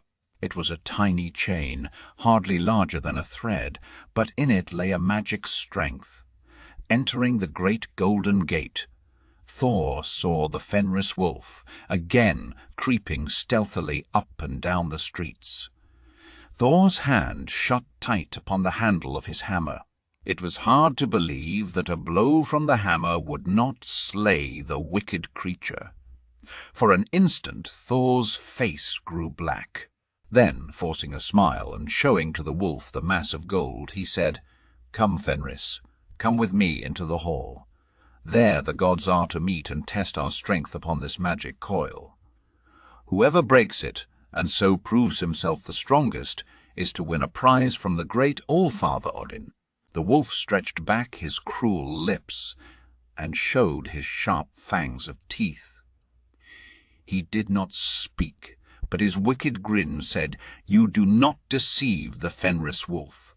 Together Thor and the Fenris wolf entered the presence of Odin and the gods and goddesses.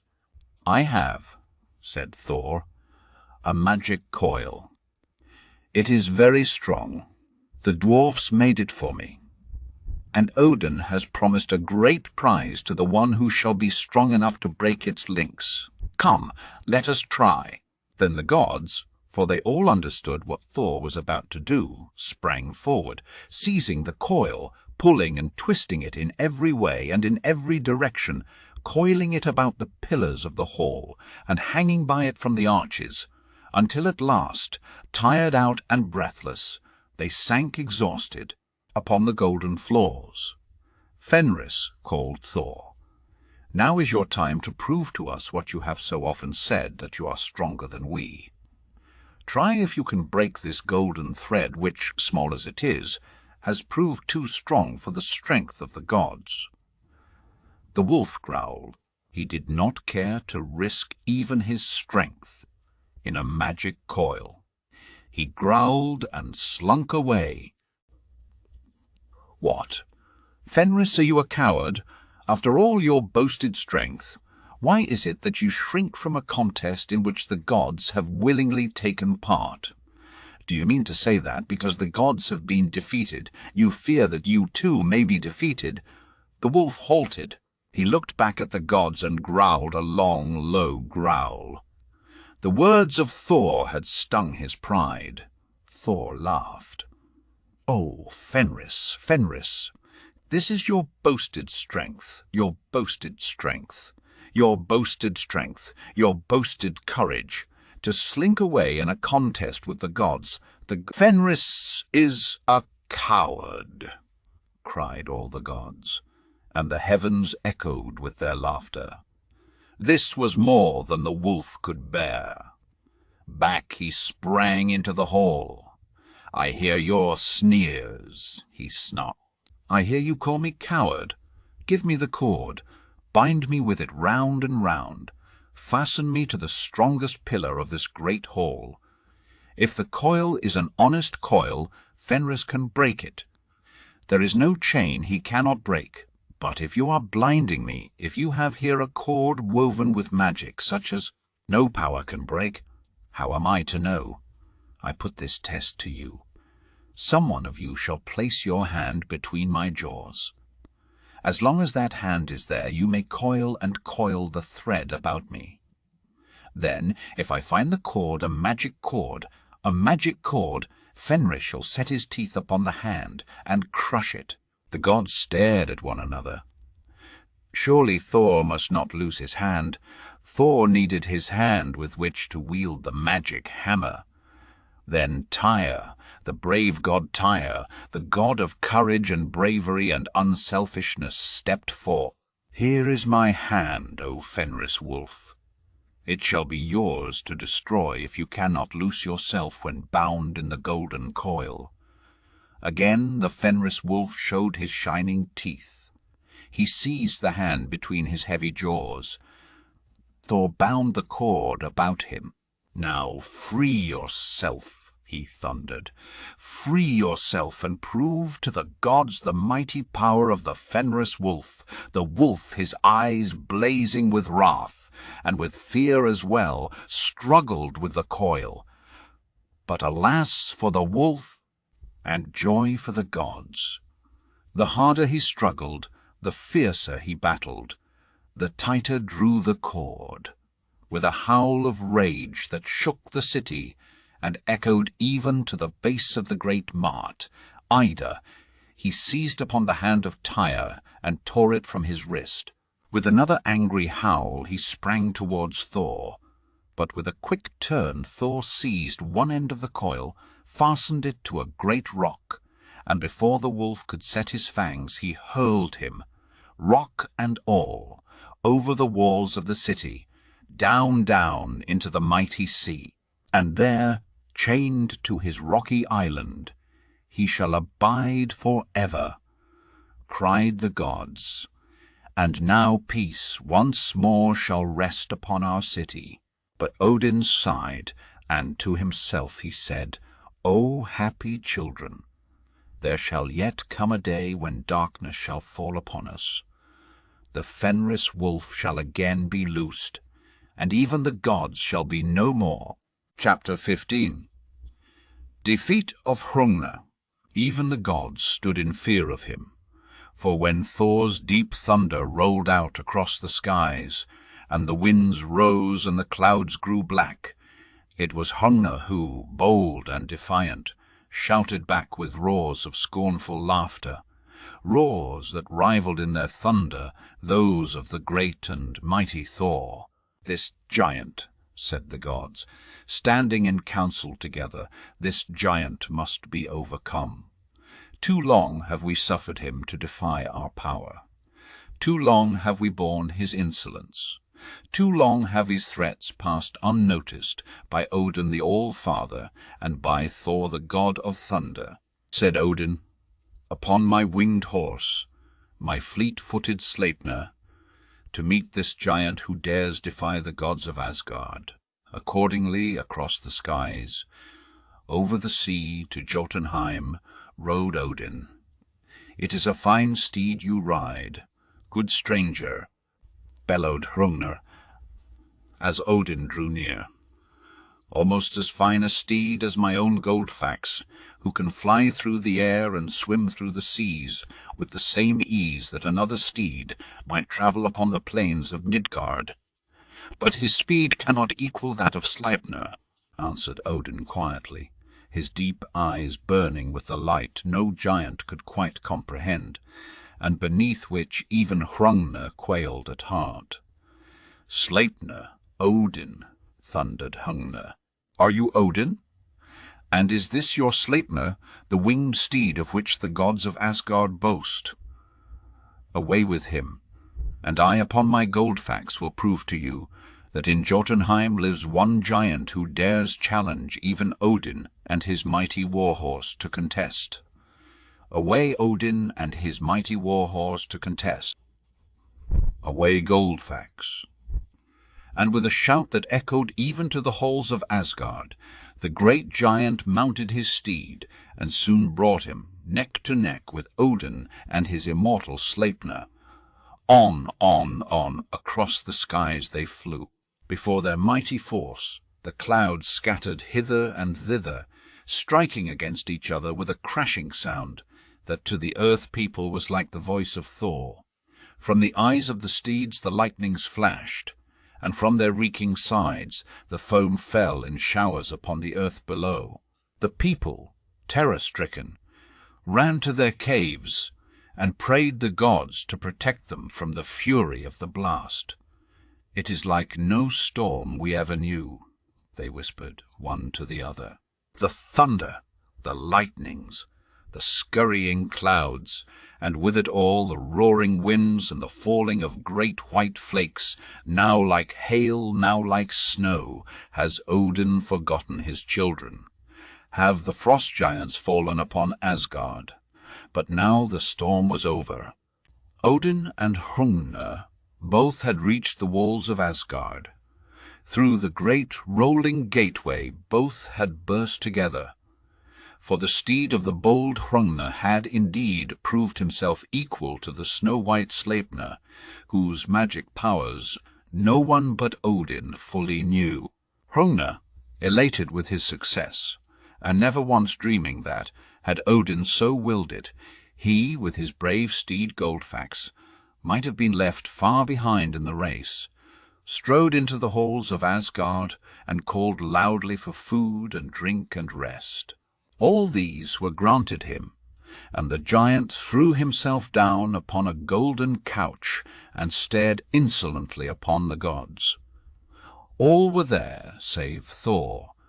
"And where," bellowed HRUNGNER, "is the great god Thor, the mighty thunderer who dares defy the frost giants, and whose strength is boasted greater than that of HRUNGNER, the chief of the mighty frost giants?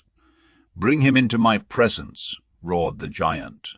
"Let me prove to you that one giant at least dares defy even the greatest and most wall-like of you all."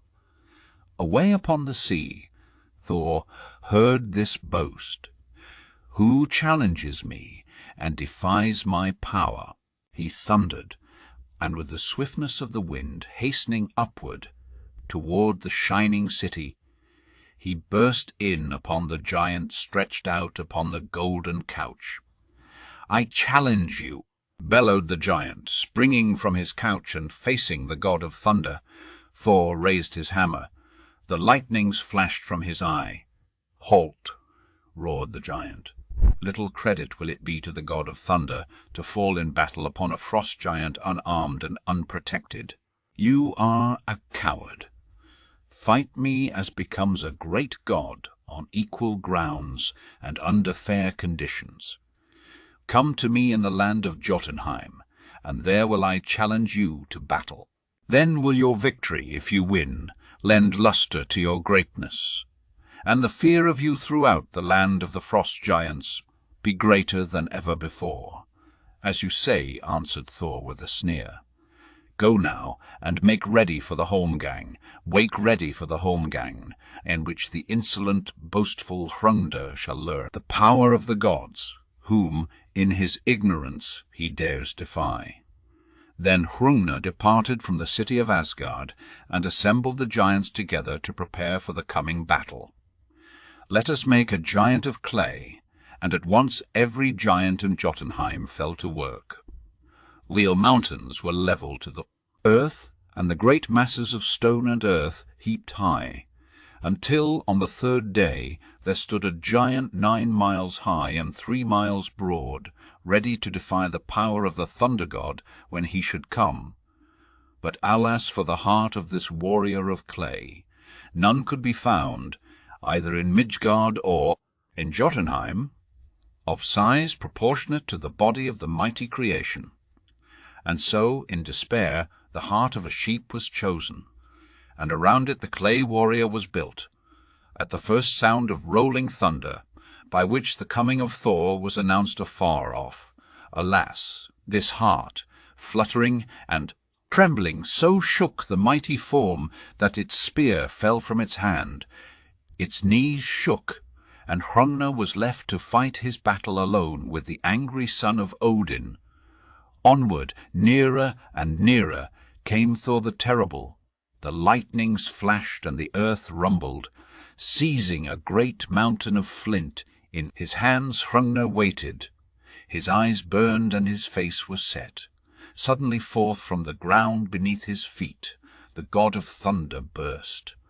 HRUNGNER sprang forward. With a mighty force he hurled the mountain of flint. Thor, with a roar, flung his mighty hammer. The two crashed together in mid-air. The flint broke, and one half of it was driven into the heavy skull of Thor. The hammer, cleaving the flint, sped onward, and HRUNGNER fell dead beneath its never-failing blow, but in falling his great body lay across the neck of Thor, who, stunned by the blow from the flint, had fallen, his hammer still clenched firmly in his powerful hand. For a moment there was a hush. The very sun stood still. Not a sound was heard through Jotunheim. The thunder of battle had died away. All the earth was still. Then came Magner, a son of Thor. "Why this sudden quiet?" he called. "Why has my father's voice been stilled? Certainly the great god Thor has not fallen in battle." "In the name of Odin," he thundered, as he saw the frost giant's body lying across his father's massive frame. "In the name of Odin and of Thor. What does this mean?" And, seizing the giant by a foot, he hurled him out over the seas. For miles and miles the giant's body cut the air, and then, falling, sank and was buried beneath the waves. Thor staggered to his feet again, and with a roar that made the leaves of YGDRASIL tremble and shook even the halls of Valhalla, set forth across the seas, never once looking back towards the land of Jotunheim, whose people, for the time at least, were again subdued by the power of Thor, the god of thunder, by Thor, the son of Odin, the all-wise. Chapter 16. Thor and SKRYMER. There was peace in all the lands. Stilled were the frost giants, and in Midgard all was happiness. "Come with me, that I may see that you do no mischief," said Thor to Loki, as he sprang into his golden chariot, drawn by his snow-white goats. All day the chariot wheeled on and on across the skies. Night fell, and the gods, entering a peasant's cottage, asked for shelter. "Our supper we have with us," Thor said, and taking the goats from the chariot, he killed them and placed them before the fire. Never had the peasants taken part in such a feast. "It is a feast for the gods," they said. "But pray, how will you finish your journey without your goats?" "We will attend to that," said Thor. "Eat what you will, and all you can. I only ask that, when the feast is finished, you promise to place all the bones together there before the door upon the goatskins. See to it that no bone is forgotten, and that not one, even the smallest, be lost or broken," the peasants promised. The meat was eaten, and in due time the household went to bed and to sleep. Morning came, and with the first flush of light Thor arose, and, with his magic hammer, sat down beside the heap of bones that lay upon the goat-skins before the door. Cling, cling, cling, cling sounded the hammer, striking in turn each little bone. Then the two goats leaped forth as white and plump and round as ever, and as ready to spin across the waters with the golden chariot of their master. But alas, one goat was lame. He held up one tiny foot and moaned. "Some one of you," roared Thor, "has broken a bone. Did I not command that you be careful, and see that every bone should be placed, uninjured, upon the goat skins?" The peasants shook with fear. They knew now who this strange guest might be. "It is Thor," they whispered to each other. "And that is the mighty hammer whose aim never fails, and whose force is death to all upon whom it falls. O thou great god Thor," cried the peasants, "spare us. Indeed, had we known, not one bone would we have taken in our unhappy fingers, and all night long would we have watched beside the goatskins that no harm should come to them. Spare us, O spare us, great Thor. Take all we have, our house, our cattle, our children. Everything, only spare our lives to us." Thor seized his hammer in his hand. His great knuckles grew white, so strong was his giant hold upon the handle. The peasants sank upon their knees. Their faces dropped and their eyes closed. Shaking with terror, they awaited the falling of the hammer. "Up, up, ye peasants," thundered Thor. "This offense I forgive. Your lives, too, shall be spared you. But I will carry away with me these children of yours, Jalfey and Roskva, and they shall serve me in my journeys across the lands and over the sea. The goats I leave with you, and I charge you by your lives, see that no harm comes to them in any way. Come the Jalfey, come Roskva, place yourselves before the chariot, and bear me quickly across the sea." All day long the chariot wheeled on and on, the children never tiring, until, at nightfall, they found themselves upon the shores of the country of the frost giants. Plunging into a deep forest, they hurried through and came out into a great plain beyond. Here they found a house, the very doors of which were as high as the mountains and as broad as the broadest river.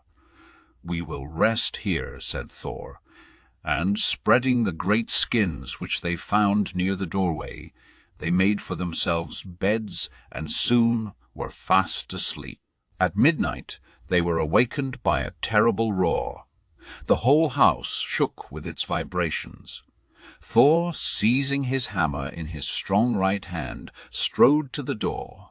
The whole earth trembled, but in the darkness even Thor could not see beyond the doorway. Hour after hour he stood there, listening. "And it is you, then, that have rocked the very earth with your giant snores, and have taken from me my night of rest," thought Thor, when he saw the giant form stretched out before him. With one angry stride, Thor reached the side of the sleeping giant. Raising his hammer a full mile into the air, he smote the giant full upon the skull, with a crash that sounded like the fall of a mighty oak. "What is that?" asked the giant, opening his sleepy eyes. "Indeed, Thor, are you here? Something awoke me. I think an acorn must have dropped upon my head," said the giant, gathering himself to rise. "Go to sleep again," growled Thor.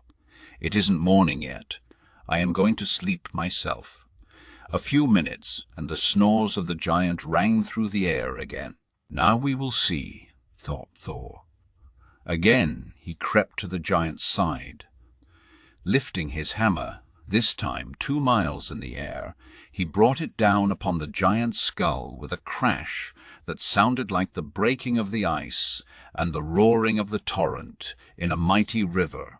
"What is that?" muttered the giant. "Only half awake. A leaf must have fallen upon my forehead. I will take myself out into the plain where I can sleep in peace." "Go to sleep," answered Thor. "It is nearly morning, and will be time to wake up for the day before you reach the plain." Again the giant fell asleep, and again the snoring rang out upon the air. "He shall not escape me this time," whispered Thor, creeping again to the giant's side.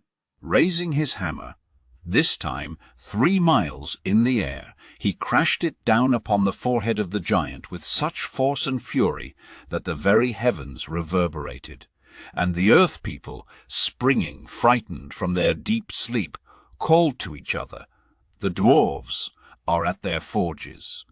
Did you not feel the earth shake and the mountains tremble?" "Well, well," droned the sleepy giant. "The moss from the trees falls upon my face and wakes me. It is nearly sunrise, and I may as well arise and go on to Utgard. And you, Thor, I am told you, too, are journeying towards the land of Utgard. But I must hurry on. I will meet you there, but let me give you warning that we are a race of giants of no mean size. And great though you are, it would be as well for you that you boast not of your power among us.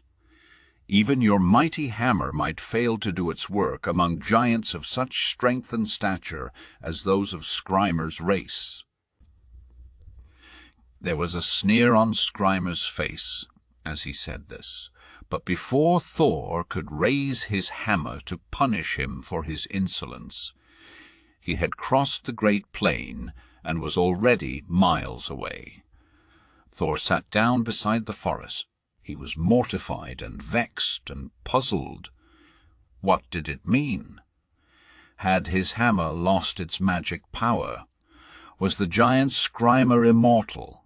He could not tell. There was a heavy cloud upon his face as he set forth again upon his journey. The little servants shook with fear.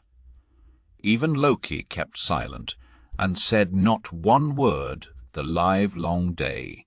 Chapter 17. Thor and the Utgard king, travelling on and on through many days and many nights, Thor and his companions came to a great castle. Its pinnacles reached far up among the clouds, and its great gateways were broad, even like the horizon itself. In between the bars crept Thor and Loki, and the children Thorfey and Röskva. "Let us enter the castle," said Thor grimly. "It must be the palace of the king, the UTGARD Loki, whose threats have defied even the all-wisdom and the all-power of the mighty Odin." At these words, the walls of the castle trembled. The pillars of frost and the great arches of ice glittered and glistened. The Thorfey and Röskva grew white with fear. Thundered Thor, "But we have no fear of you, even though you shake the castle walls until they fall. And behold, we dare come into your very presence, thou terrible king of Utgard." The great king showed his glittering teeth. His brow grew black with rage. "This is Thor, the god of thunder," he sneered. "And so small are you that you can creep through the bars of our gateway, pass unnoticed by our sentinels, even into the very presence of the king." Then Utgard Loki, for this was the king's name, threw back his head and laughed until the whole earth shook. Trees were uprooted, and avalanches of ice and snow, pouring down into valleys, buried hundreds of the little people of Midgard. Thor clenched his hammer. He dared not thunder. Even his lightnings were as nothing in this great palace hall, and before the terrible voice of the UTGARD king. "But perhaps you are greater than you look," continued the king, roaring again at his own wit. "Tell me what great feats you can accomplish, for no one is allowed entrance to this castle who cannot perform great deeds." "I can perform great deeds, many of them," boasted Loki. "Many of them," boasted Loki, now eyes abashed even in the presence of the terrible king. "I can eat faster than any creature in MIDGARD, in UTGARD, or even in ASGARD, the home of the gods." Again the king roared, and placing before him a great wooden trough heaped high with food, he commanded his servant Log to challenge Loki to the contest. But alas for Loki! Although the food disappeared before him like fields of grain beneath the scythe of steel, yet before the task was half begun, Log had swallowed food and trough and all. The king roared louder still, and Loki, never before beaten by giant power, shrank away, angry and threatening. "But I," said Thjalfi, "can run. I can outrun any creature that lives on land or sea." Then Thjalfi was placed beside a tiny little pygmy. Huge he was called. But hardly had they run a pace before Huge had shot so far ahead that Thjalfi, crestfallen, went and hid himself behind the great ice pillar that stood outside the castle gate. And now Thor rose to his feet and drew himself up to his greatest height. But even that seemed as nothing compared with the enormous stature of the UTGARD king. He clenched the hammer tightly and thundered as never he had thundered before. The tiny fringe of icicles trembled.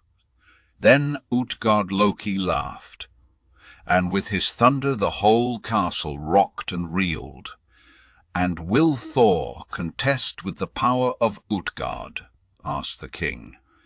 "I will," roared Thor, and there was a fire in his eye that even UTGARD shrank before. But UTGARD only roared in turn, and brought to Thor a great horn, filled to its brim with sparkling water.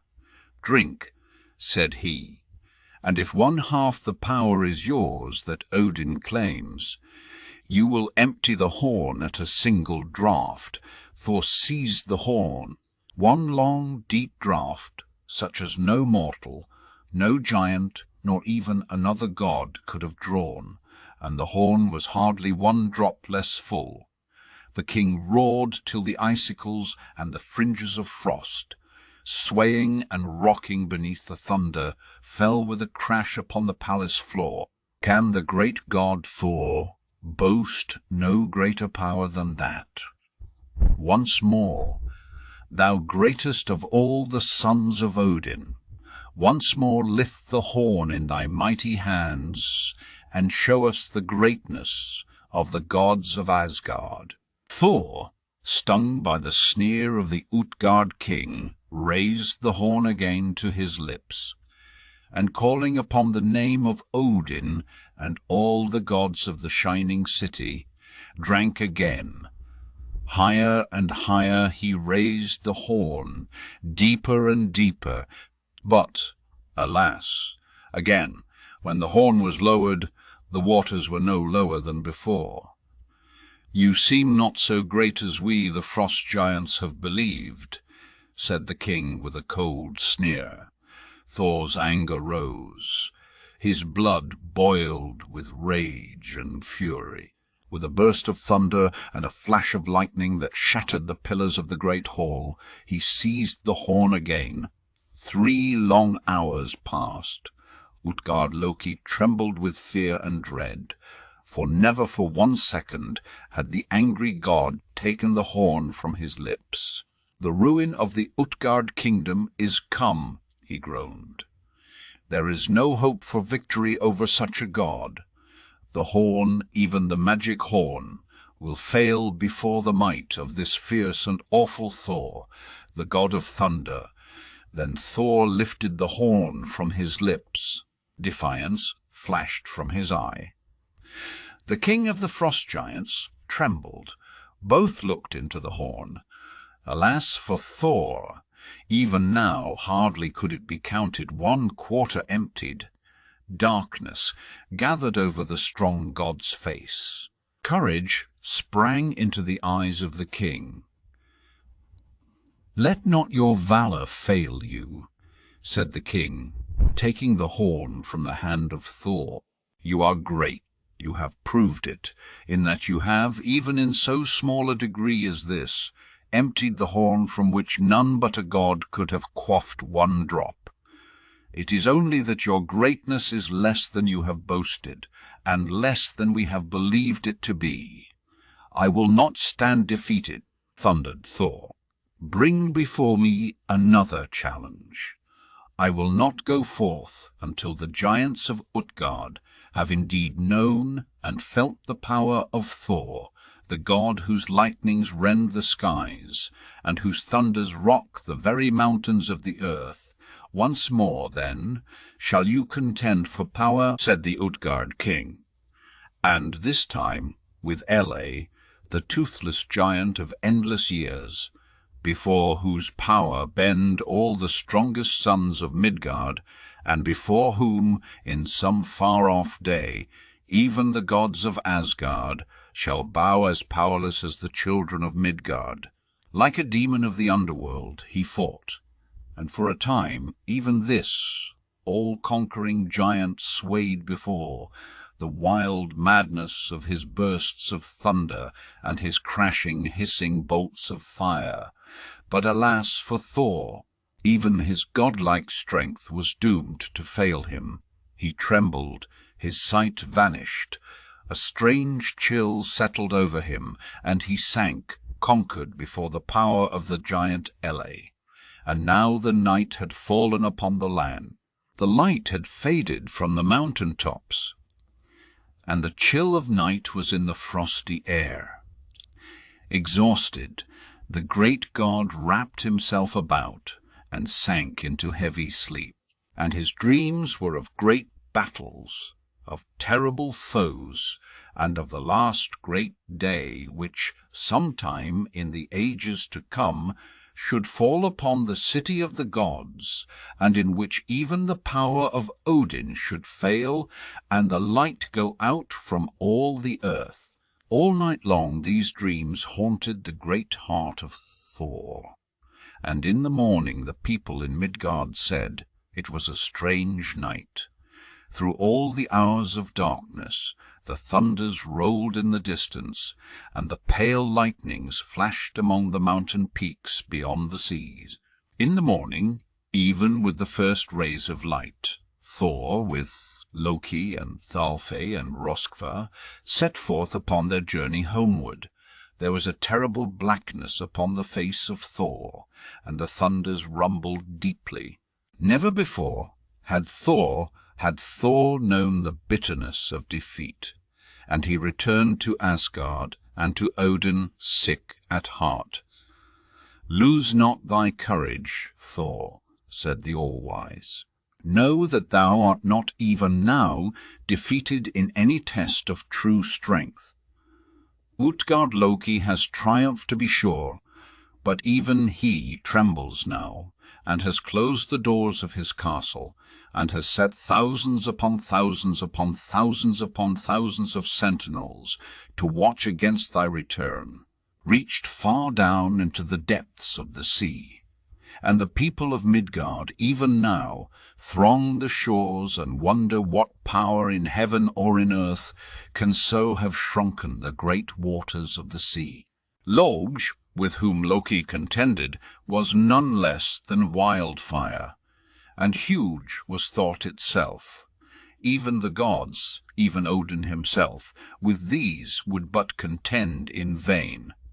And it is indeed as UTGARD Loki said, no power in heaven itself can equal hers, ever-present old age. All the people of the earth, all the gods of Asgard, aye, even the earth and Asgard, must one day fall before her mighty will, that you contended even as you did, has driven terror deep into the hearts of the cruel frost giants. Nor do they doubt that you are the terrible god of thunder, the greatest of all the sons of Odin. Chapter 18. Thor and the Midgard Serpent. With these words of Odin, Thor's courage rose.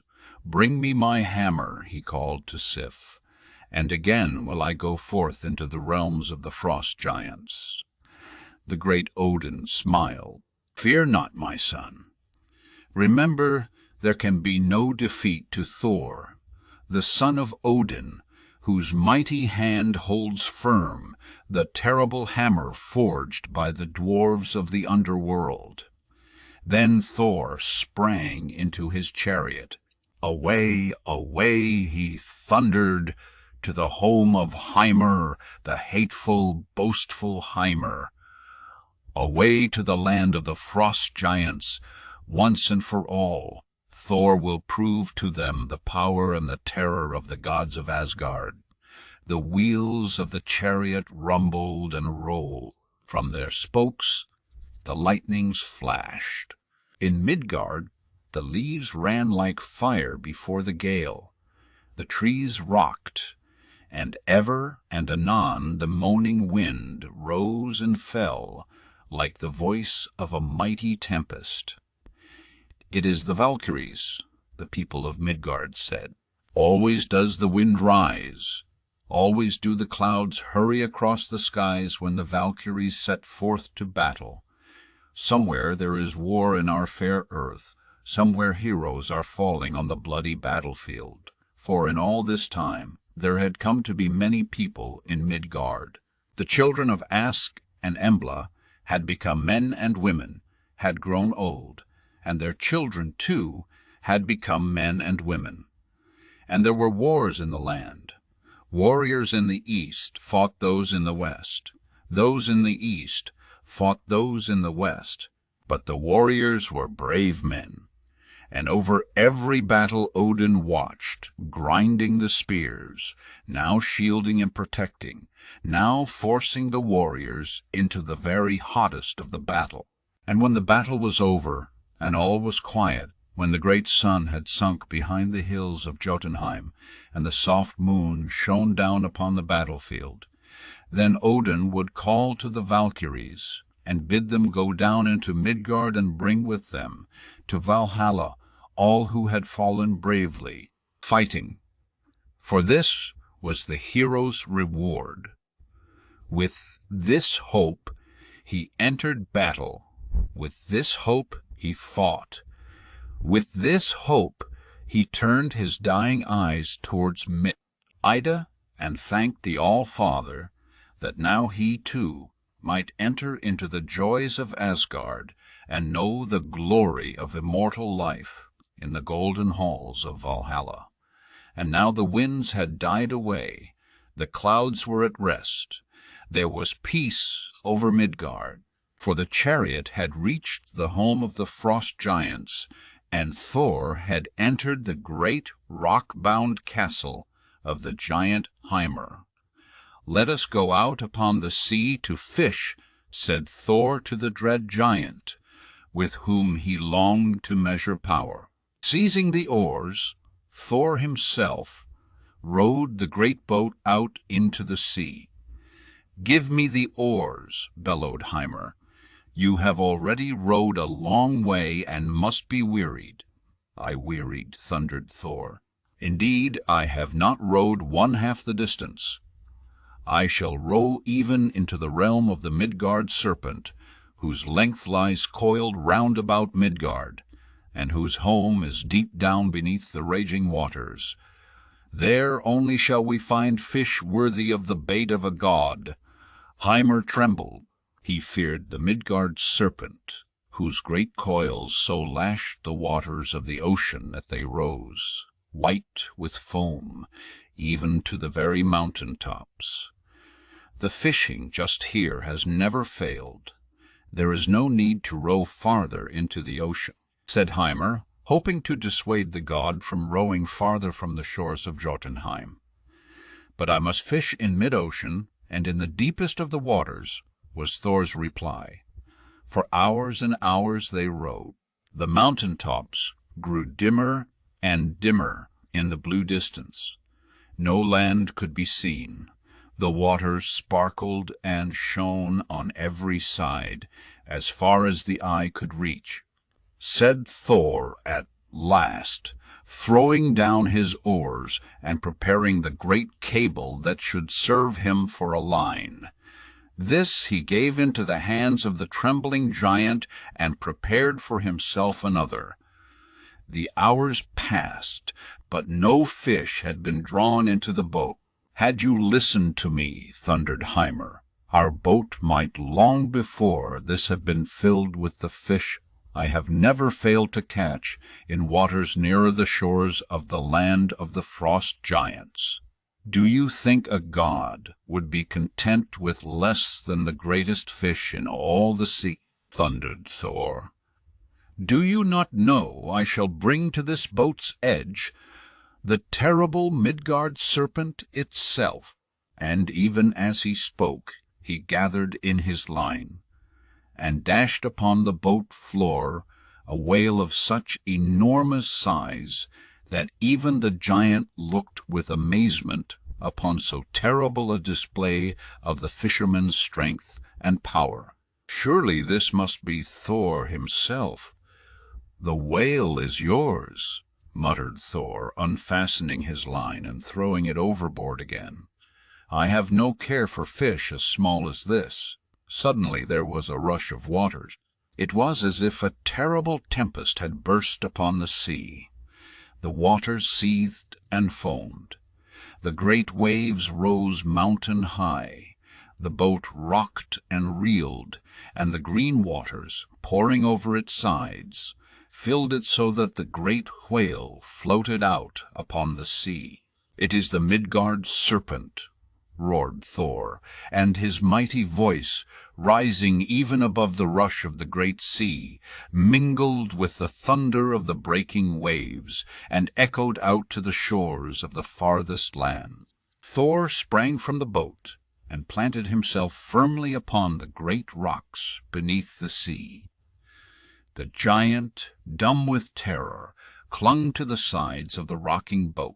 On came the serpent, nearer and nearer, the roaring waves and the heaping foam bursting closer and closer upon the mountain, like boat that tossed now like seaweed upon the mountain, like tossed now like seaweed upon the angry waters.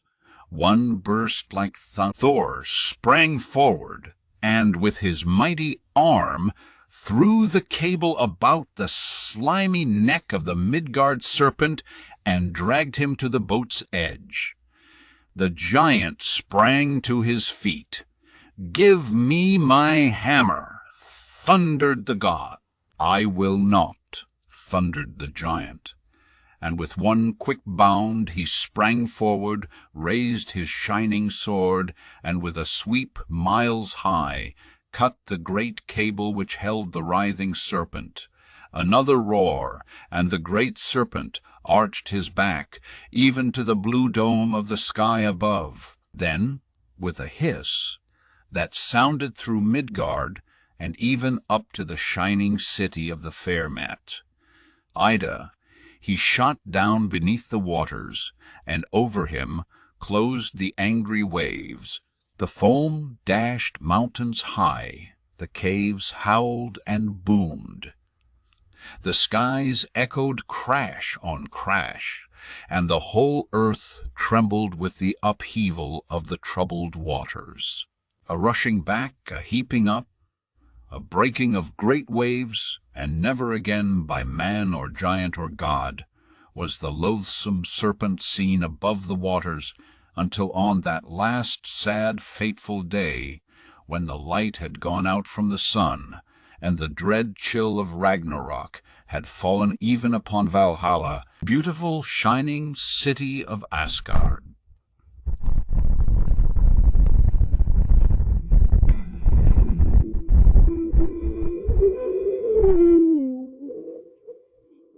Valku, the dusky shore, and there seemed through the arch of a... Slowly they moved to the billow side, and the forms, as they grew more clear, seemed each on a tall, pale steed to ride, and a shadowy crest to rear, and to beckon with faint hand from the dark and rocky strand, and to point a gleaming spear. Then a stillness on his spirit fell before the unearthly train, for he knew Valhalla's daughters well, the choosers of the slain, and a sudden rising breeze bore across the moaning seas to his ear their thrilling strain. HRUNGNER, tell thy fair-haired bride she must slumber at thy side. Tell the brother of thy breast, even for him thy grave hath rest. Tell the raven steed which bore thee, when the wild wolf fled before thee, when the wild wolf fled before thee, he too with his lord must fall. There was arming heard on land and wave, when afar the sunlight spread, and the phantom forms of the tide-worn cave with the mists of morning fled. But at eve the kingly hand of the battle-axe and brand lay cold on a pile of dead. Heyman's Chapter 19. The dying Baldur. Ages upon ages had rolled away, and now the day of sorrow, which always Odin had known must come, drew near.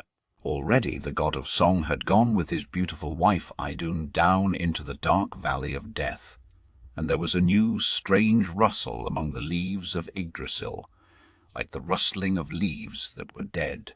Odin's face grew sad, and try as he would, he could not join with the happy gods about him in their joys and festal games. Odin, said Frigg one day, tell me what grieves thee, what weighs thee down and puts such sadness into thine eyes and heart. Baldur himself shall tell you all, answered Odin sadly.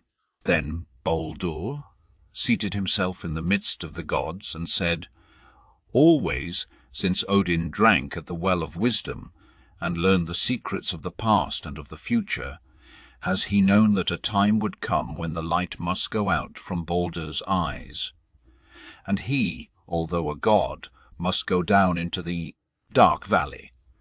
Now that time draws near. Already have Brage and Idun gone from us, and with them have gone song and youth. Soon will Baldur go, and with him must go the light and warmth he has always been so glad to bring to Asgard and to Midgard both. O Baldur, Baldur, Baldur, my child, my child, my child, cried Frigg. This cannot be, this shall not be. I will go down from Asgard. I will go up and down the earth, and every rock and tree and plant shall pledge themselves to do no harm. Sighed Baldur. You cannot change what is foretold. From the beginning of time this was decreed, that one day the light should go out from heaven, and the twilight of the gods should fall. There was a long silence in the hall of Asgard. No god had courage to speak. Their hearts were heavy, and they had no wish to speak.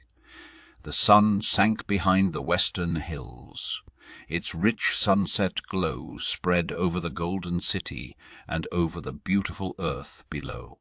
Then darkness followed slowly, slowly creeping on, up the mountainside, across the summit, until even the shining city stood dark and shadowy beneath the gathering twilight.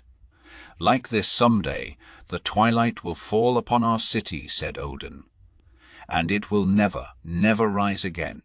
The mother heart of Frigg would not accept even Odin's word. And when the sun's first rays shot up above the far-off hills, Frigg stole forth from Asgard down the rainbow bridge to Midgard. To every lake and river and sea she hurried and said, Promise me, O waters, that Baldur's light shall never go out because of you. We promise, the waters answered, and Frigg hurried on to the metals. Promise me, O metals, that Baldur's light shall never go out because of you. We promise, answered the metals. And Frigg hurried on to the minerals. Promise me, O minerals, she said, that Baldur's light shall never go out because of you. We promise, answered the minerals. And Frigg hurried on to the fire, the earth, the stones, the trees, the shrubs, the grasses, the birds, the beasts, the reptiles, and even to the abode of pale disease she went. Of each she asked the same earnest, anxious question, and from each she received the same kind, honest answer. As the sun sank behind the high peaks of the frost giants' homes, Frigg, radiant and happy, her eyes bright and her heart alive with hope, sped up the rainbow bridge. Triumphant, she hurried into the great hall to Odin and Baldur. Be happy again, O Odin. Be happy again, O Baldur. There is no danger, no sorrow to come to us from anything in the earth or under the earth, for every tree has promised me, and every rock and every metal, every animal and every bird, even the waters and the fire have promised that never harm through them shall come to Baldur. But alas for poor Frigg, one little weed, a wee little weed, hidden beneath a rock she had overlooked. Loki, who had followed closely upon her in all her wanderings through the day, had not failed to notice this oversight of Frigg's. His wicked face shone with glee, his eyes gleamed, and as the radiant Frigg sped up the rainbow bridge, he hurried away to his home among the frost giants to tell them of the little weed which, by and by, should work such harm to Baldur, in shutting out his life and light from Asgard and the earth. The ages rolled on. Everyone in Asgard, save Odin, had long ago thrown off the shadow of fear. No harm can come to Baldur, they would say, and all save Odin believed it. But a day came when Odin, looking down into the home of the dead, saw there the spirits moving about, hastening hither and thither. Something is happening there in the Pale Valley, said Odin. They are preparing for the coming of another shade, and it must be some great one who is to come. See how great the preparation is they make. We prepare for the coming of Baldur, answered the shades as Odin came upon them, busy in their work. We prepare a throne for Baldur. We prepare a throne for Baldur. For Baldur, asked Odin, his heart sinking. For Baldur, chanted the shades. For Baldur, Baldur cometh, Baldur cometh, Baldur cometh. And Odin, his godlike heart faint and sick at the thought, turned away. There, in the great garden of the gods, he found Thor and Baldur and their brother Hodor playing at tests of strength. Behind Hodor, invisible, stood Loki. In his hand he held a spear. Shame upon you, Hodor, whispered Loki, that you, the strong and mighty Hodor, cannot overcome Baldur in a test of strength. Baldur may be beautiful and sunny, and he is a great joy to the world, that we know. But what is he compared with Hodor for strength? But the spears will not touch him. See how they glance away. Indeed, it is true. Light cannot be pierced, answered Hodor good-naturedly. Take this spear, said Loki, quietly. It is less clumsy than those you throw. Hodor took it, never thinking of any harm.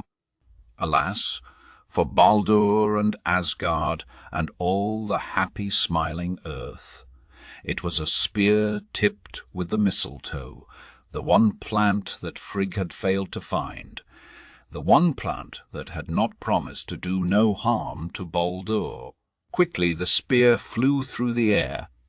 1 second, and Baldur, the summer spirit, Baldur, the light of the earth, fell dead. O Asgard, Baldur is dead. Groaned Odin, O Asgard, Baldur is dead. Hodur is dead, Hodur is dead, Hodur. A terrible fear settled over their faces. They shook with terror, and even as they stood there, speechless in their grief, a twilight dimness began to fall lightly over all. The shining pavements grew less bright. The blue of the great arch overhead deepened, and in the valleys of Midgard there were long black shadows. Baldur was dead. The light had failed. The light had failed. The golden age was at an end. Now even the gods must die. Chapter 20. The punishment of Loki. It is Loki that has done this, thundered Thor, seizing the great hammer in his clenched fists. Nor will the gods of Asgard forgive this crime.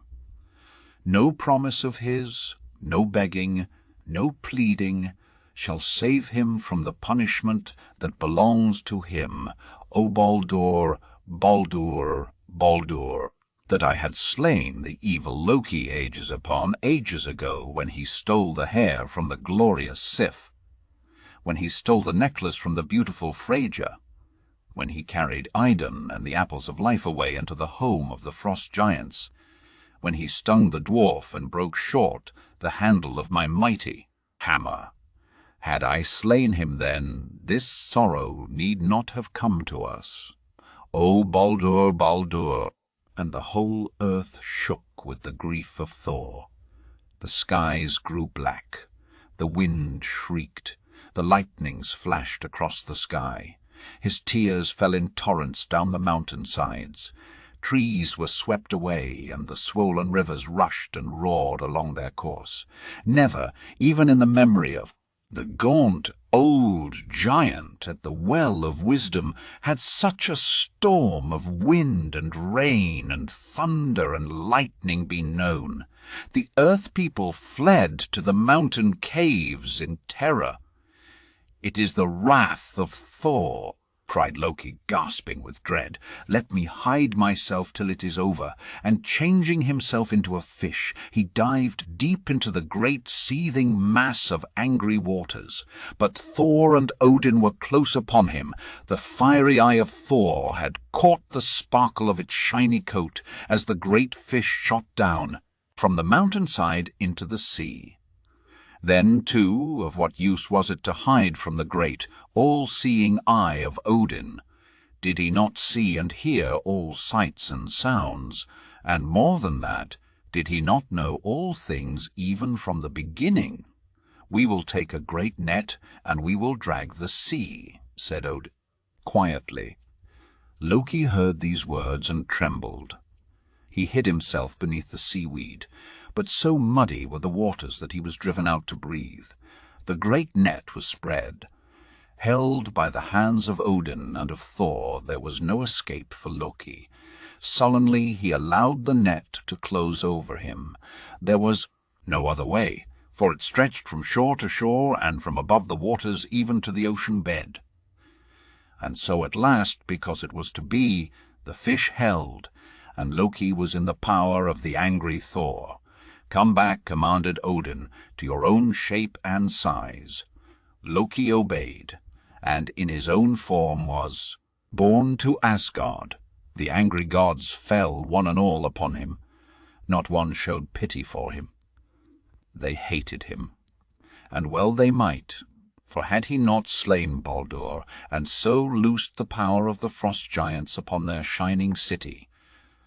"Let him be bound, let him be bound," they cried. "Let him be bound, even as the Fenris wolf is bound. Let him be bound with iron fetters. Let him be nailed to the great rocks in the sea. Let a poisonous serpent hang over him, and let the serpent drop moment by moment through all the time to come, his burning poison upon him. Let him lie there, chained and suffering till the last great day. All this shall be, thundered Thor. And thus it was that the cruel, evil-hearted peace-destroyer Loki suffered ages upon ages of punishment for his malice and his crime. Chapter 21. The darkness that fell on Asgard. The gods had avenged themselves upon the cruel peace-destroyer, and he lay suffering the tortures they had put upon him. But even this could not bring back the sunny god, the happy, cheerful, life-giving Baldur. Brage had gone, and there was no sound of music in Asgard. Odin had gone, and signs of age were again creeping over the faces of the gods.